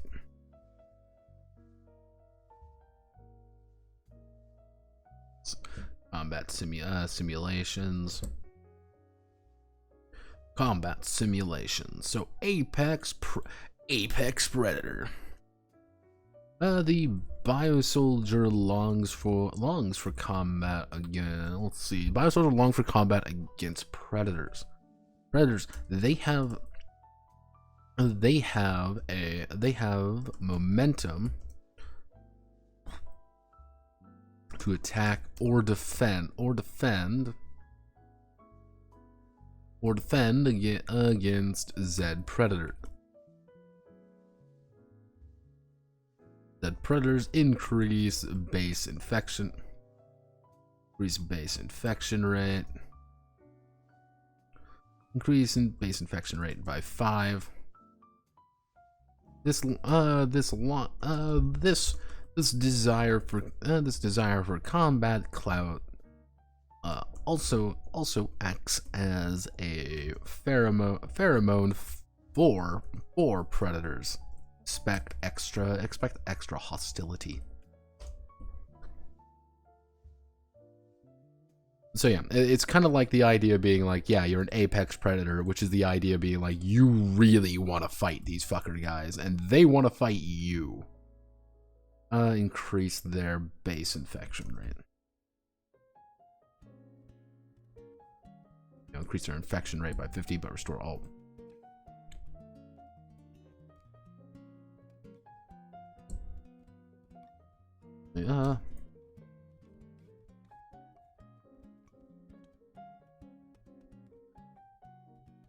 Increase their base CCR by +1.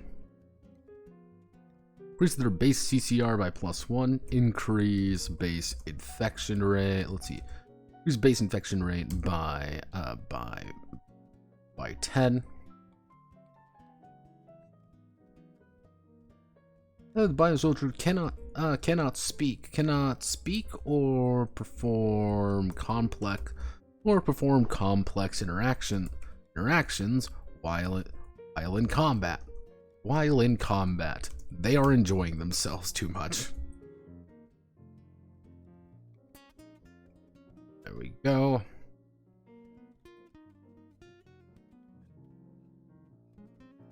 go. We kind of understood this. This is kind of like the back and forth.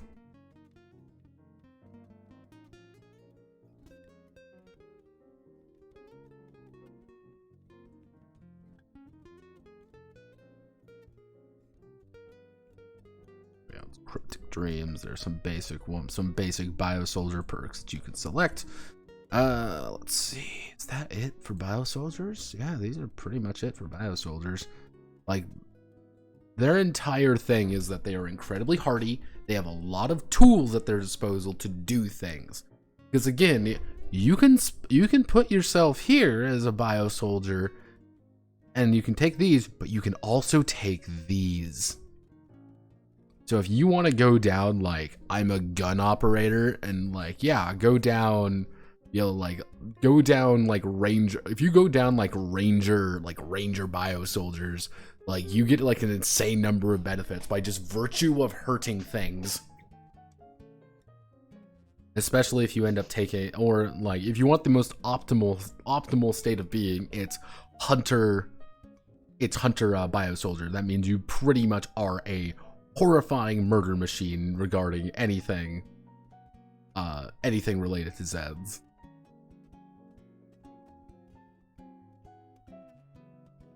Yeah, that's kind of the main issue with biosoldiers is really boils down to like the fact that they are like, you are in constant agony. Like that's the big thing. You are in constant, like, your body is fighting against you every step of the way. It does not want to, how do I want to word this? Your body is trying to help itself, but it really doesn't know how to, so it's doing everything in its power to fight off the infection by trying to kill you. Actually, we should do infection and Longinus. Infection and Longinus.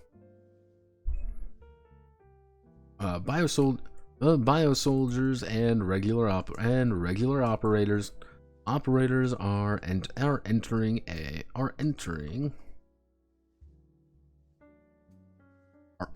a Z hot zone.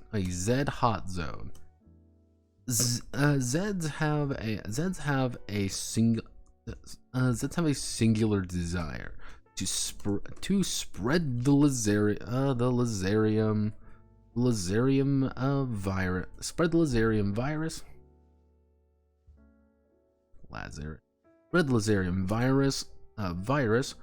Whatever the cost. The primary method of doing such is biting, scratching, or even just drooling on open wounds. Once the infectious substance has entered the bloodstream, it's only a matter of time before the individual turns. Before the individual turns.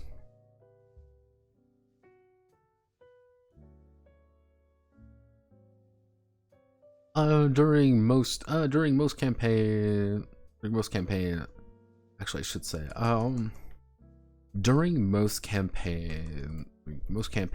of ZDT,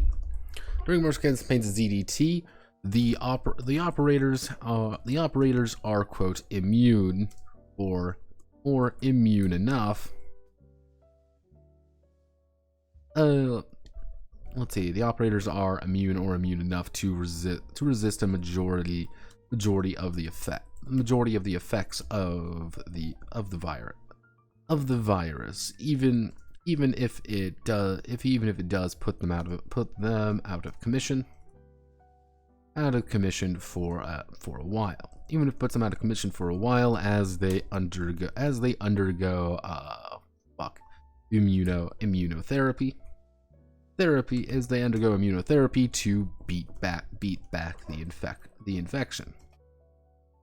During using the infection rules, this is a trackable, very real and a real threat to the operators. This is a trackable and real threat to the operators. Let's see. Infection rate. The infection rate is the current infection. Actually, the infection rate is how far along the infection has progressed in the body, how long it has progressed inside, in the body. With the standard human being able to last upwards of 24 hours after standard infection before turning. Those undergoing multiple wounds or injuries may be as little as 20 minutes. Maybe as little as 5 minutes.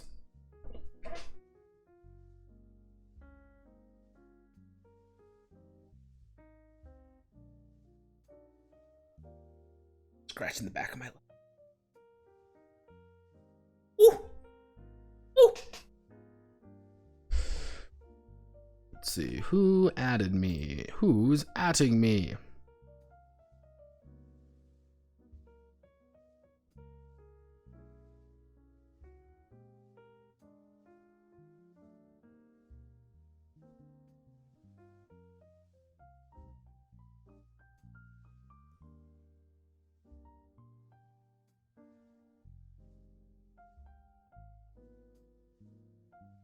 Well. How to make the body comply? You don't.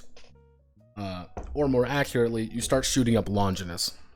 Longinus is going to be the magic super drug that makes everything work. For this particular thing, what it is, let's say I get bit in my arm. My infection rate is going to be different than if I get bit in my neck or if I get bit in my chest, for example.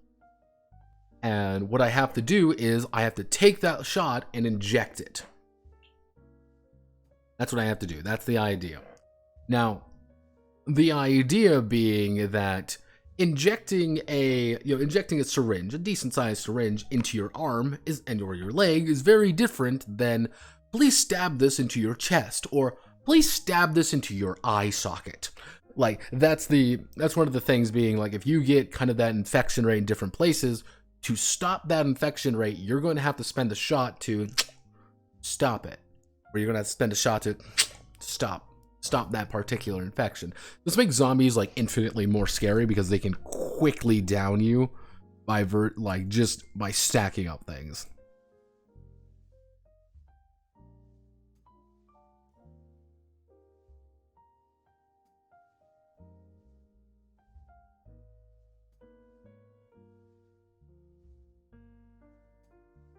Yeah, gotta send Peepo heart. Let's see. Once the infection substance it's only a matter of time before the individual turns. Every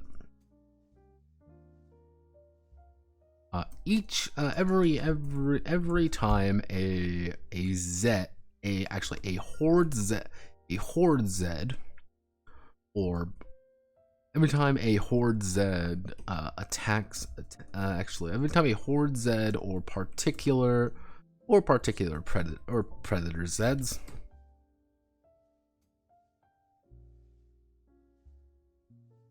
if they are biting or scratching, they'll infect.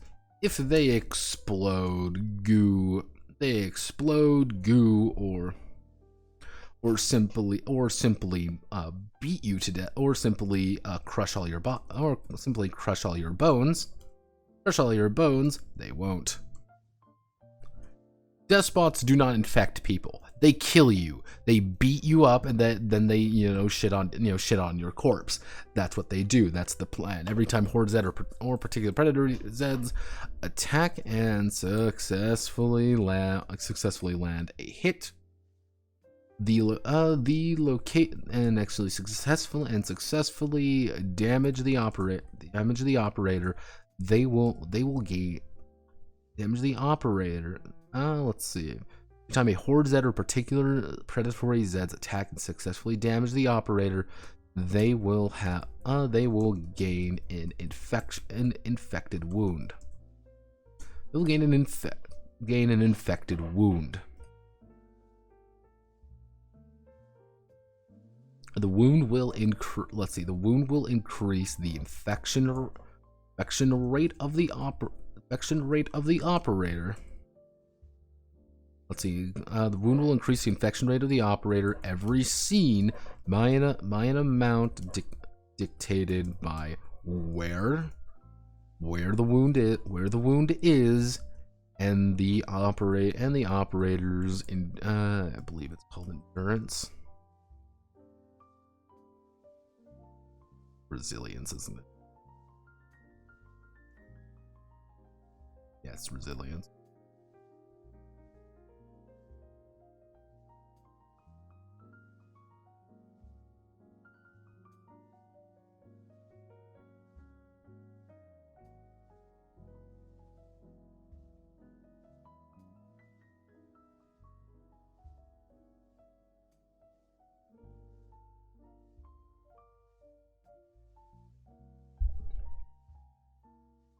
Let's see. Where the wound is and the operator's resilience. Now we get to fill out a fun chart, everybody. Who's ready for chart filling out? Woo! Everybody cheer! Woo! I love spreadsheets! Woo! Okay, so we need to do. It's going to be head, torso, gut, arm, leg, and it's going to be, this is going to be location. Actually, this is going to have to be merge this together, which is going to be location, and this is going to have to be, let's see, S A B C D E.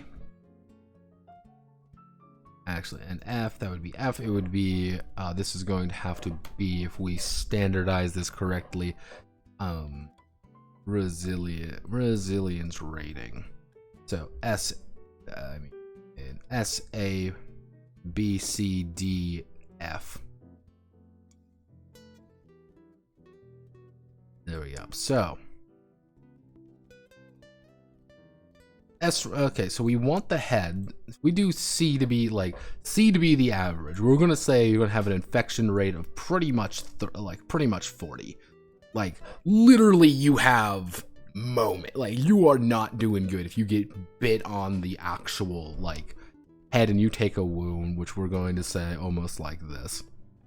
Like, if you have F rank resilience, you're not doing too hot. You need to get, you need to clear that.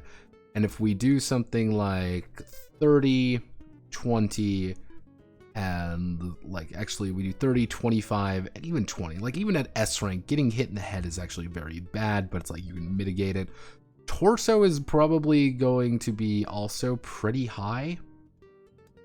If we take this as like our base rate, we for this do something like 30, 25, 20, 15, 30, actually 40, 60, because this is closer to your heart, and that's the issue. That's like the idea, is like it's closer to your heart, closer to actual like important parts of your body. Gut's going to be the same. Actually, gut we could actually lower down a little bit, ironically. 30, 20, 10. Actually, 30, 20, 10, 15. Actually, 10, 5. Gut's not as bad because you've taken it. It's in your gut. It's close by, but it's not like severely crippling. Arm is going to be, I think, 5, 10, 15, 20, 25, 30. Leg is going to be 5, 10, 20, 25, 30, 35, something like this.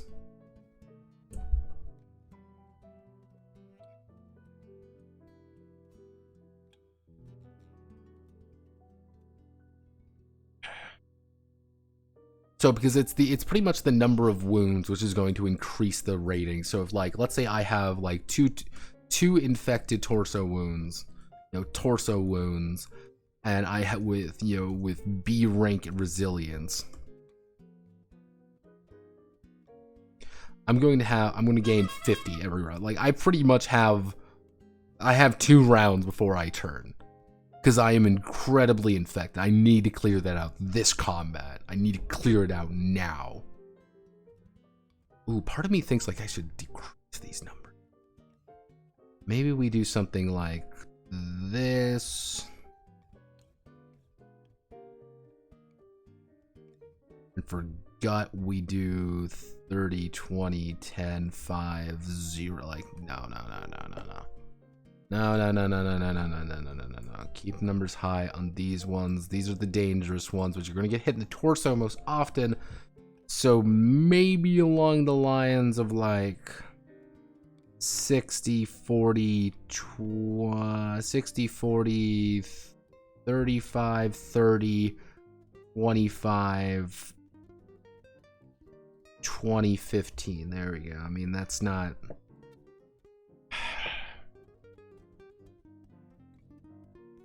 I mean, if we do 45, 30, 35, 25, 40, 30, 30, that's 25. That's still fucking elite. That's worse than a head.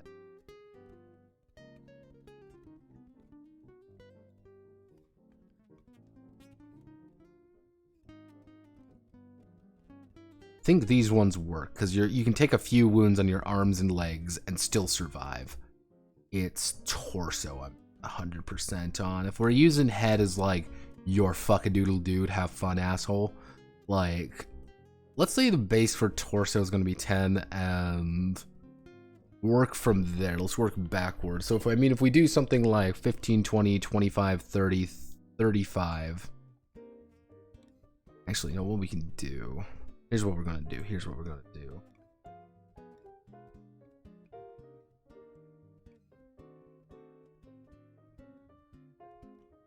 Technically, your gut is worse than your leg because actually we can do something like 5, 10,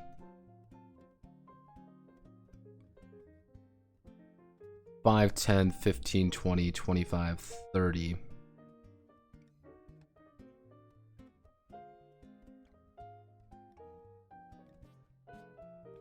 Unless we do it by like an odd, if we do it by like an odd amount maybe, but I'm not like super enthused about like really high numbers in that regard.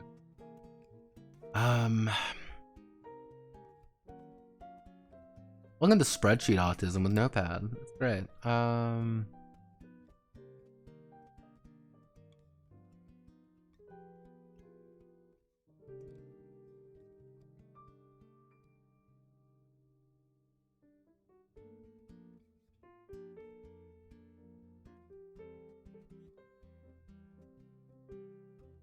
Do we keep the numbers lower? You know what? Let's keep the numbers lower. Let's lower some of the numbers. Let's even do something like this. Like if you truly have nothing on there, maybe something like 20, 25. But then we immediately on your legs, we do 5, 10, 15, 20, 25. Arms, we maybe do 5, 10, 15, 15, 30, 40. No, that's not.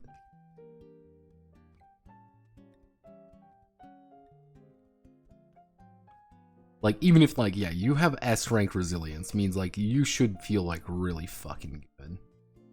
15, 20, 25, 30. Torso, you're always going to take a little bit, like, you're always taking a little bit up here, just by virtue of, like, this is already pretty dangerous.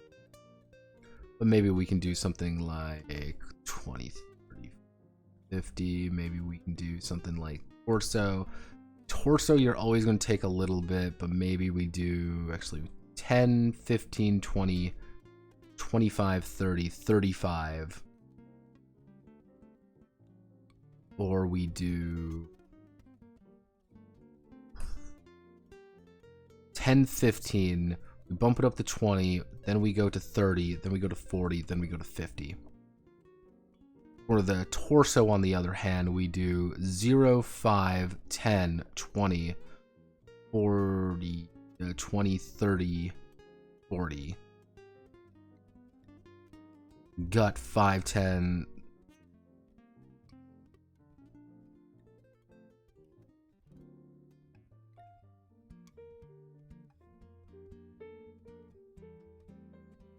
Change 25, 30.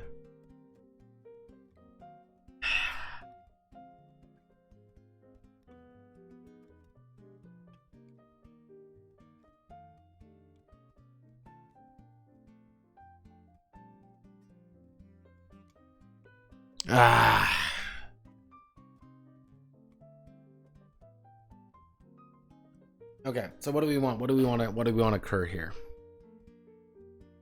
So obviously the big thing that we want to get across is that, tell me I put the infection right. Yeah, okay.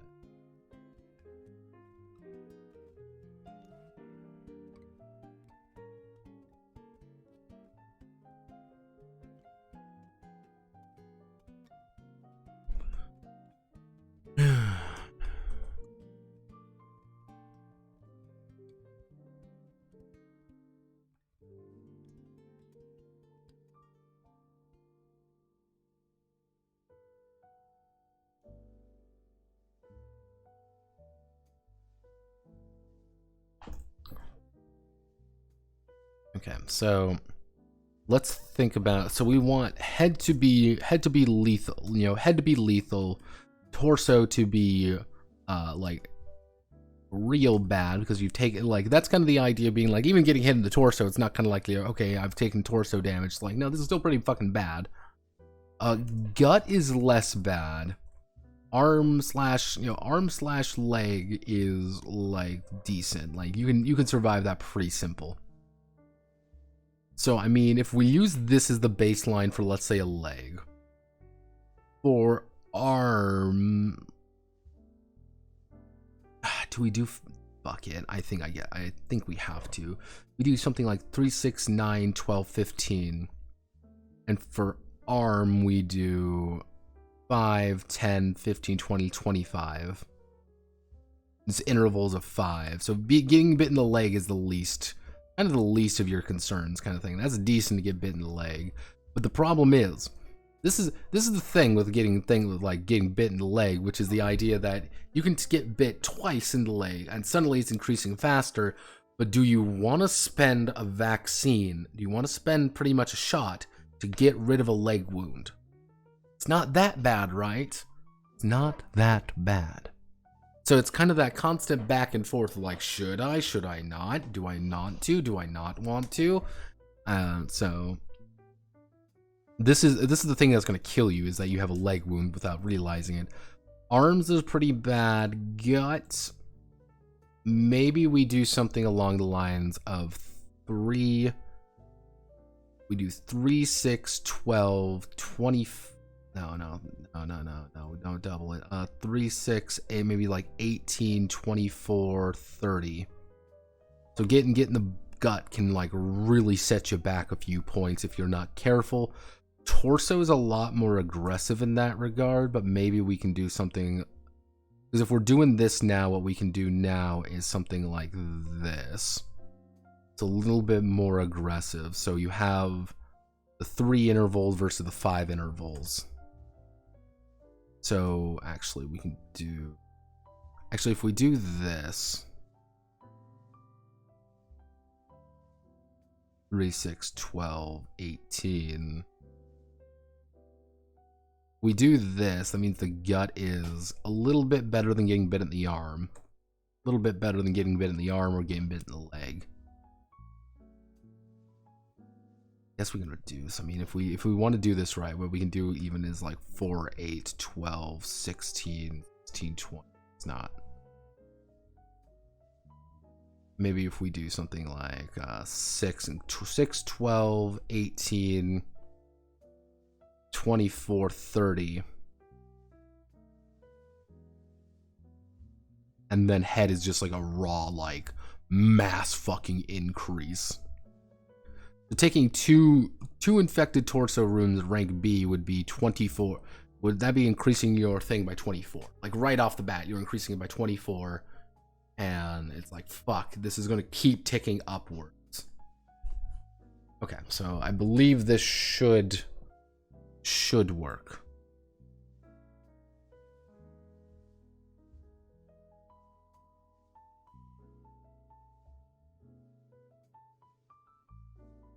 So we go to table properties.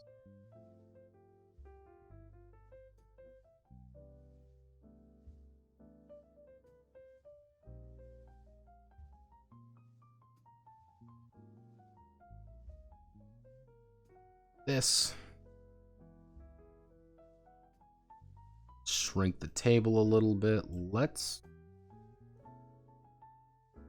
select everything on the table. We're going to put that 0.5 just so I can bump you up. We need to put you, actually we need to select everything, put you into open sands. Open sands undertale. We reduce that font size, increase, no, keep that font size the same, that font size the same. We keep it like this. So if I do this, I wish I could select individual ones, but you can't when it comes to tables. That's one thing I'm not a big fan of when it comes to Google tables, and I never really will be. Let's see, actually, will it let me get away with this? Sometimes you can get away with things like this, sometimes. Other times, no. It gets pissy with you.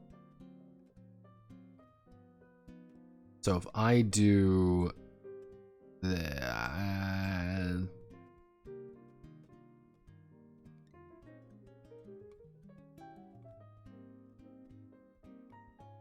I just select.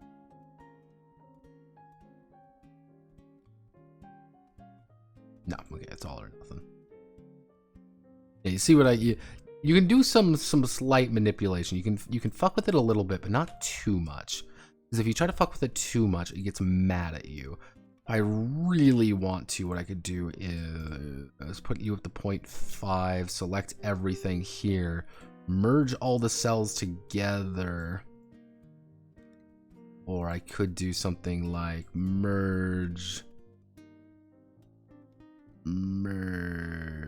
actually something like merge you together, merge you together.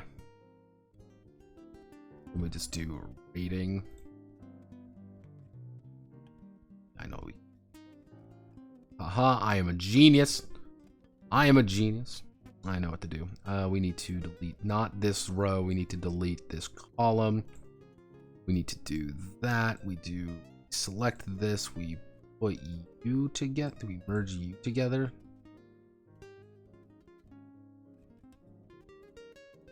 Center of the world. We do this. Is that world though? Together. So.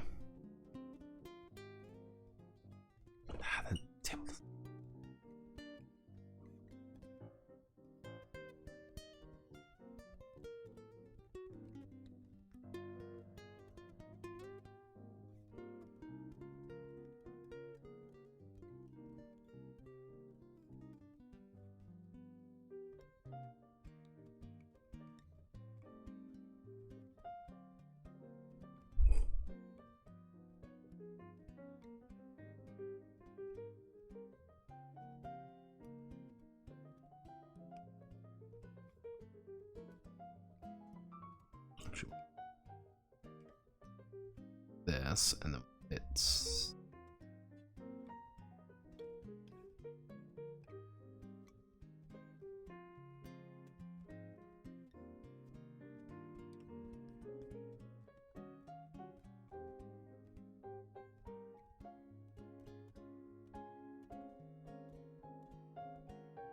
we bring it all the way out.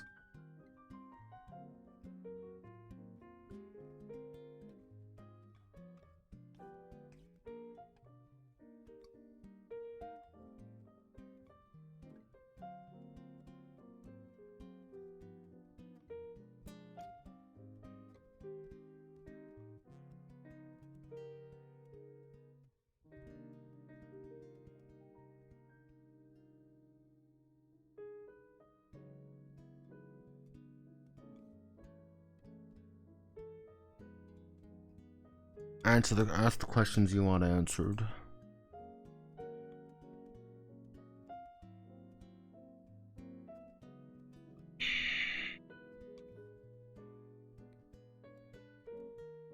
Good, I'm feeling bottom. Like I bottom feels like the correct answer, but that ratings. Why does it look so weird?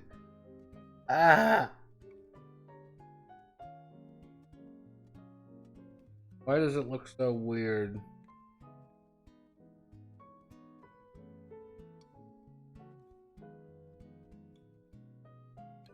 Littles? What does littles mean?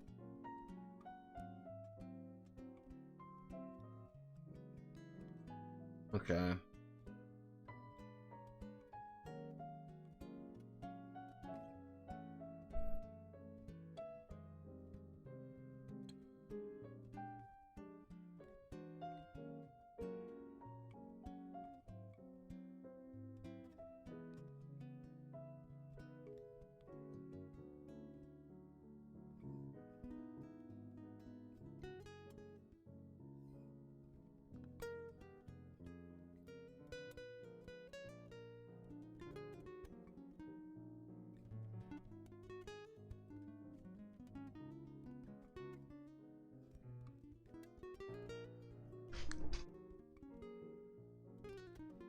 Yeah, it looks like bottom seems to be the most popular. We're gonna go with the bottom one. So we'll go. We'll trust. I'll trust my gut on that regard. Okay, so if we do this, we do the infection rate. That means we're gonna get that. So if an operator with rating B resilience takes two infected wounds to his leg, takes 2 infected wounds to their leg. That means they will increase their infection rate to 12, and every subsequent scene, actually to their left leg, and every subsequent scene increase it further by 12. That increases it further by 12. These can potentially the initial amount of infection is applied automatically, signifying the automatically, meaning that heavily infected individuals are at severe risk if they cannot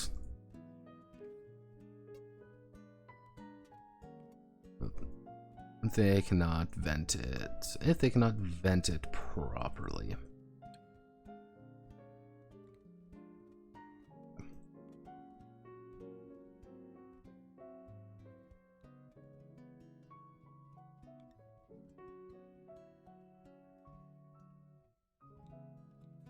Let's see, meaning that heavily infected individuals are at severe risk should they encounter Zeds. Infection rate, we will do infection 100.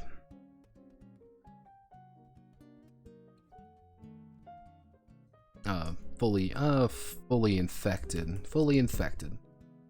Should an operator or civilian reach maximum infection, they will turn into a Z.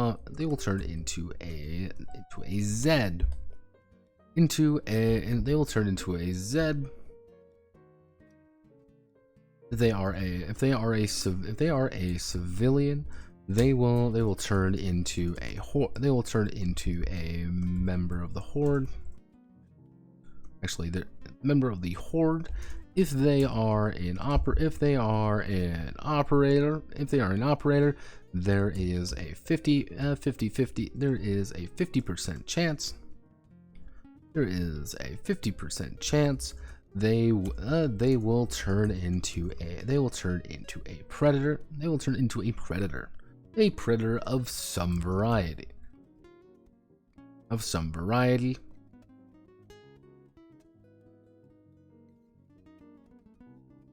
A predator of some variety. Reach a maximum infection of 100. They will turn into a Z. Biosoldiers will become a biosoldier.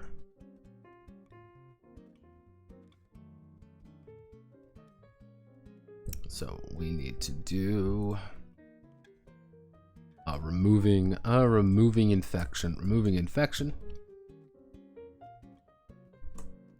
There are 3 ways to remove infection from the body, or stop the infection from spreading.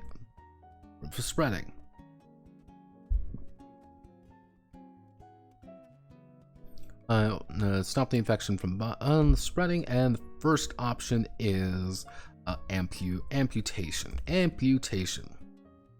Should a limb be infected, amputating the limb is often the best course of action. The limb is completely removed. And any infected wounds alongside it. This requires a TN4 medical check, and surgical kit or proper tools to perform. Self-amputation requires a TN4. Requires a TN6 medical check. Or let me see.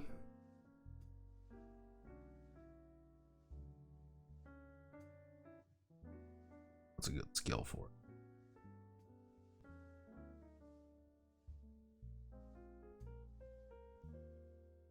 Let's see, a TN6 medical check or a TN4 survival check.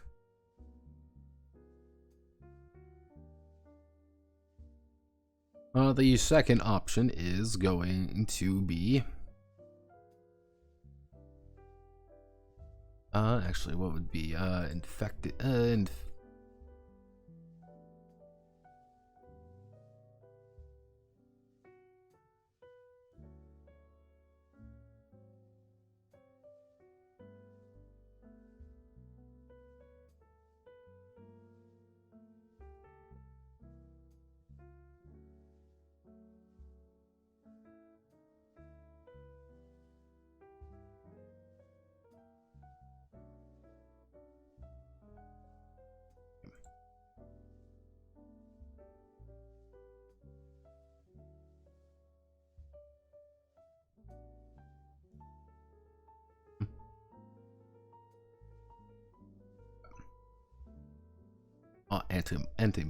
antibiotics.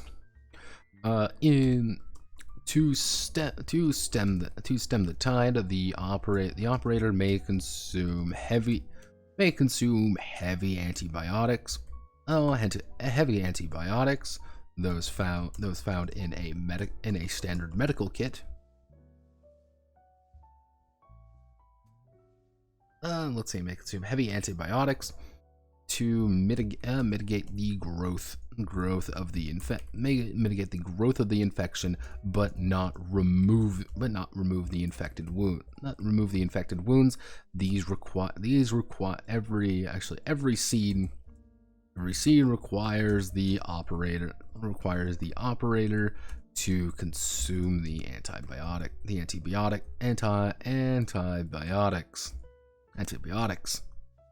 That is not a way to save yourself. That's a way to dull it. That is, instead of increasing it by 40 every round and dying in about 2 scenes, it's okay. We stopped it now because I'm giving you some medical attention. We're stopping it. We're until we get something actual at Longinus injection.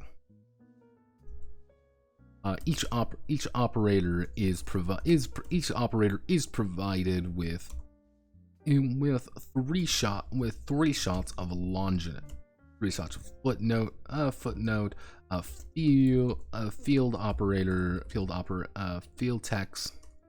Field techs with field medic right?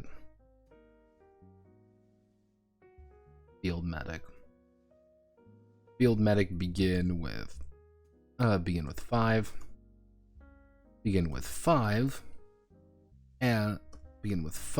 Let's see. Field techs with field medic begin with 5. Longinus, which 5 shots of Longinus. This is the most potent. Anti-Lazarium virus medicine to date. Should an operator stab an infected location, the infected wounds are removed and reduce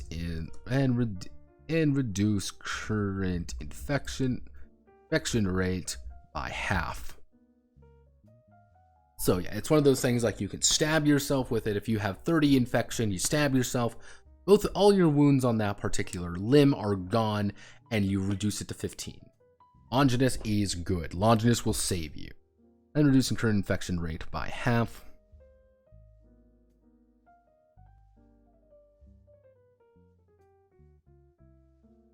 Let's see.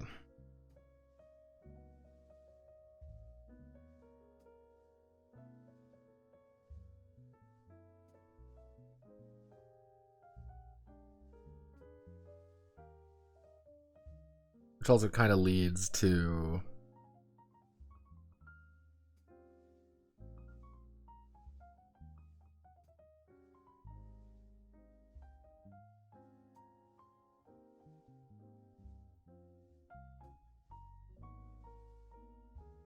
gain predators. No.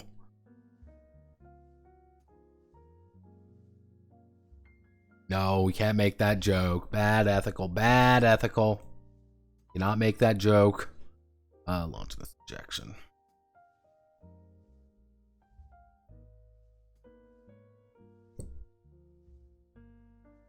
Mutation. Antibiotics. Antibiotics.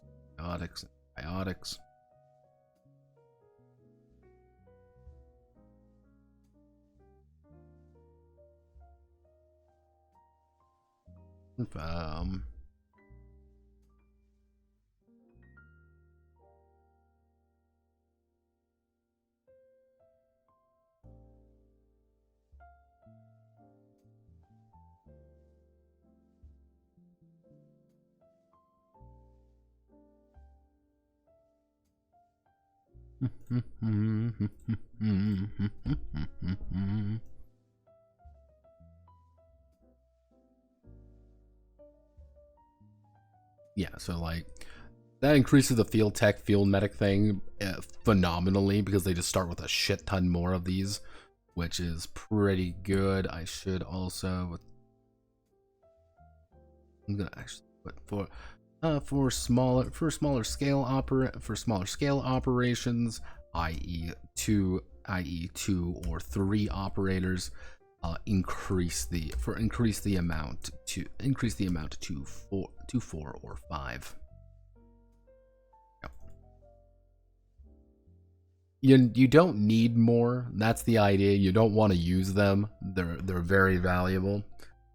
Actually, there is a final method to remove the infection before the operator or civilian is compromised by the infection, by the Lazarium infection. The Lazarium infection.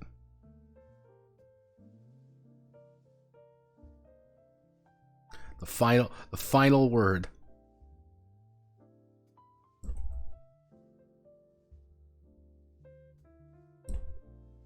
Yeah. Actually. Alright, shoot them in the back of the head. Actually, put them out of their misery, I think would be a better one.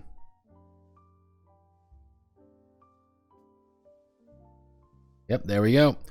And with that, Zombie Dark 30 is done. Let's do...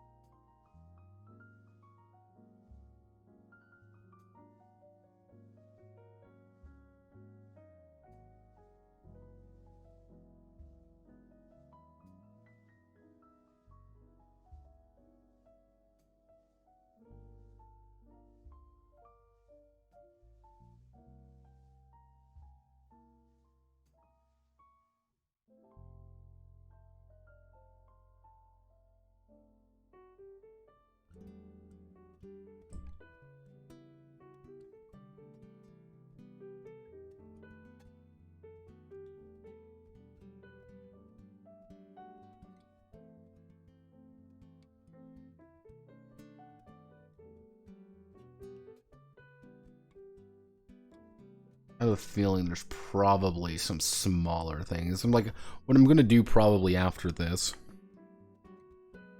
if I want to make this.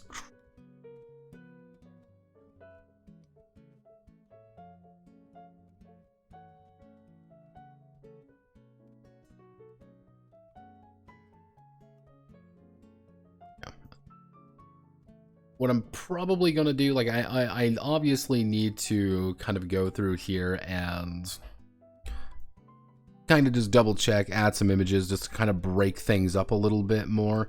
Kind of give people a little bit more of an idea of like, okay, here's this, here's that, here's this. Kind of break things up a little bit. Probably reorganize this. Just to put things in alphabetical order. It just takes time. It's annoying. But if we go all the way up here, hit this button, we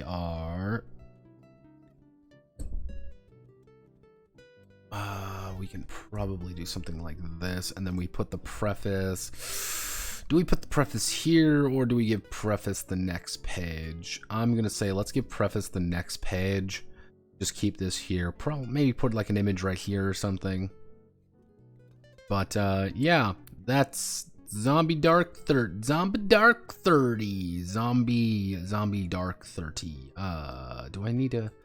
Let's see. Can I lower some of the? I mean, if I want to, I can do something like this. I can do. This is all on the same page, but it's important that I have it there. Let's see. I need 4 more. So can I get rid of any of these? I mean, if I really want to, I could do this. And just like remove like, yeah, because it's like a page apart. Like it's, there we go. We can put everything on one page. There we go. Ta-da! We did it, everyone. 75 pages exactly. This is Zombie Dark 3. What happened with this game? I ask myself. I think I know what happened. Truth be told, certain aspects of this game turned out to be a little bit more complicated than I originally thought they were going to be. I think if that makes sense. I would say that I think like the thing that really fucked my day up was this. It was not the action surge. That works pretty well. It was this section right here because I'm like, how do I want to do this? And it wasn't quite working the way I wanted to. And then it was like, oh God, oh no.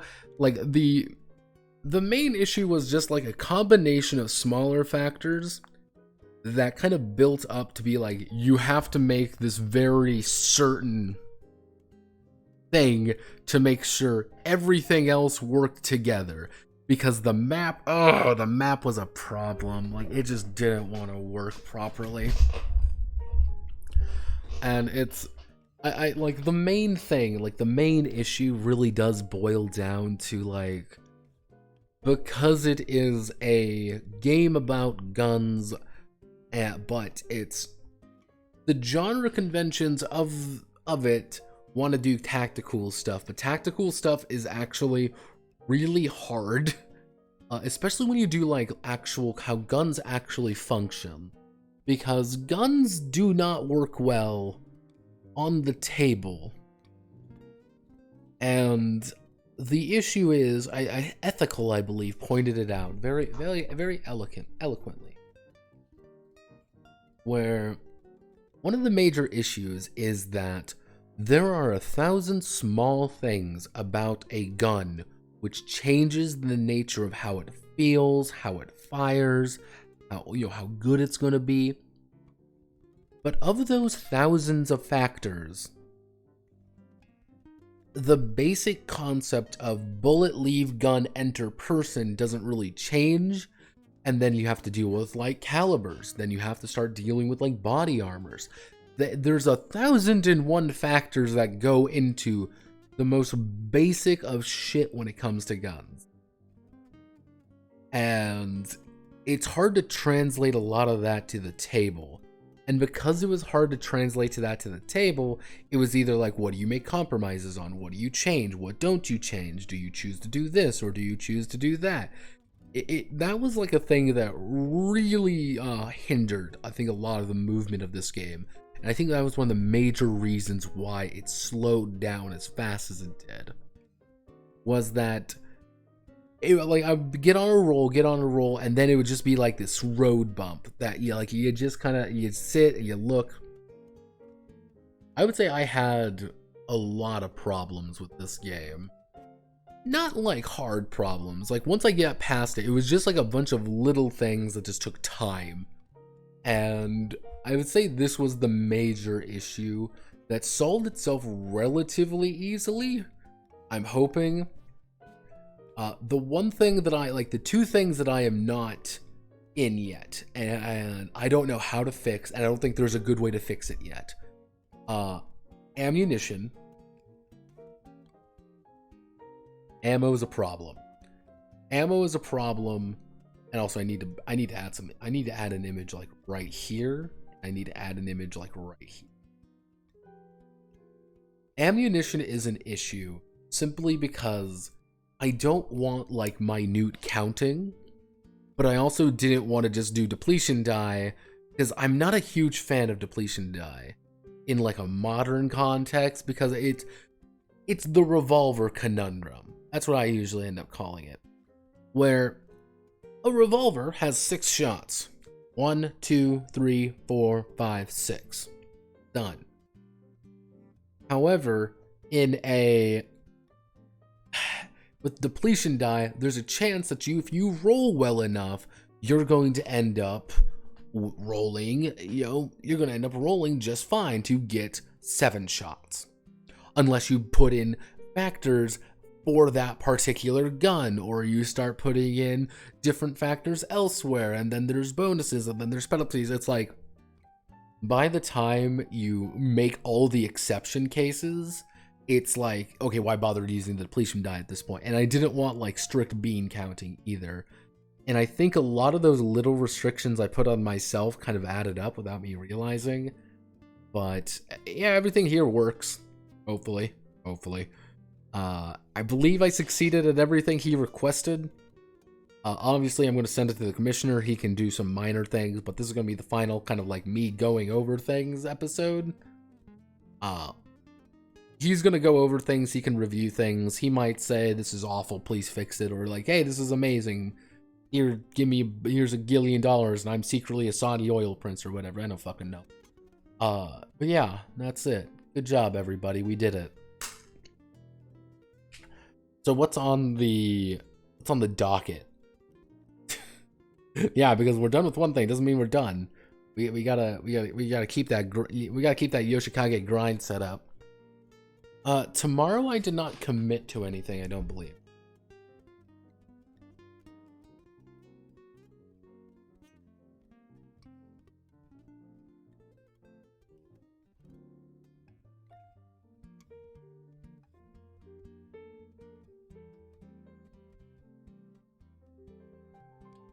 Tomorrow is going to be the final Dawang. There isn't actually that much I need to do with Kiznite anymore. I just need to... The big two things I need to do is I need to translate some sections of the... I need to translate some of the GM section. And then I need to translate the... some other major factors. And then, actually, no, it's not even like translate that, but it's like I need to translate everything to its own document, and then make that the end. Pretty much like everything I'm doing for, you know, the Dawang streams really are building it up for me to transfer everything over. I don't know if I want to do a PDF of it or I just want to do like a Google Doc of it in case there's any issues. I don't know yet. I'm leaning toward we're just going to put it into like a Google Doc, and it's going to be a lot of me like, okay, let's copy and paste this, sit down and do some tweaking to it. Let's just make sure this sounds right. Let's just make sure this kind of flows a little bit better. Let's remove any mentions to links or anything like that, because that's quite common throughout that book. But yeah, once that's done, it'll be done, and I don't have to think about it anymore. Outside of that, we have... next Monday, actually, we're gonna start on Void Haunt. If nothing comes up, by the way, we're gonna start on Void Haunter. Yes, Void Haunter has its own issues. Depending on how this Sunday goes, I might do a stream then, just kind of waxing philosophically about it. But yeah, I'm feeling pretty confident about Void Haunter. I think the major thing with that one is going to really boil down to how I want to approach it. Because there's about 3 different aspects of what I could do.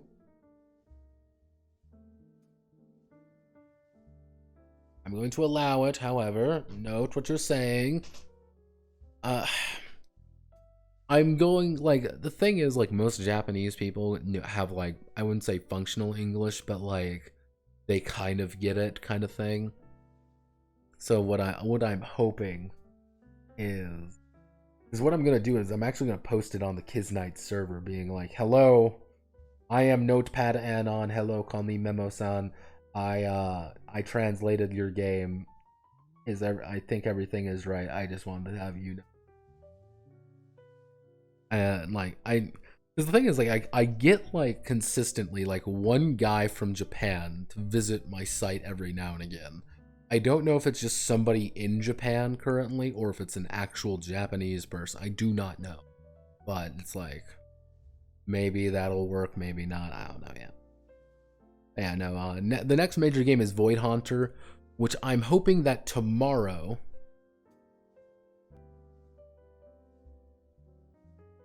Yeah, Jap's a slur. Them damn dirty Japs. That's a... Technically, that's a slur. You know, it's not as bad as a couple other ones, but it is. It can be used in a negative context. But yeah, no, next week is Void Haunter. I'm gonna have a few ideas. I know how I want to do it. I know the basic premise. I know the basic idea. I have all the little I have it there. But then I like it. Ironically, because of the conversation with about Gilla the other day about fucking Rune, ironically put a nasty little thought in my head.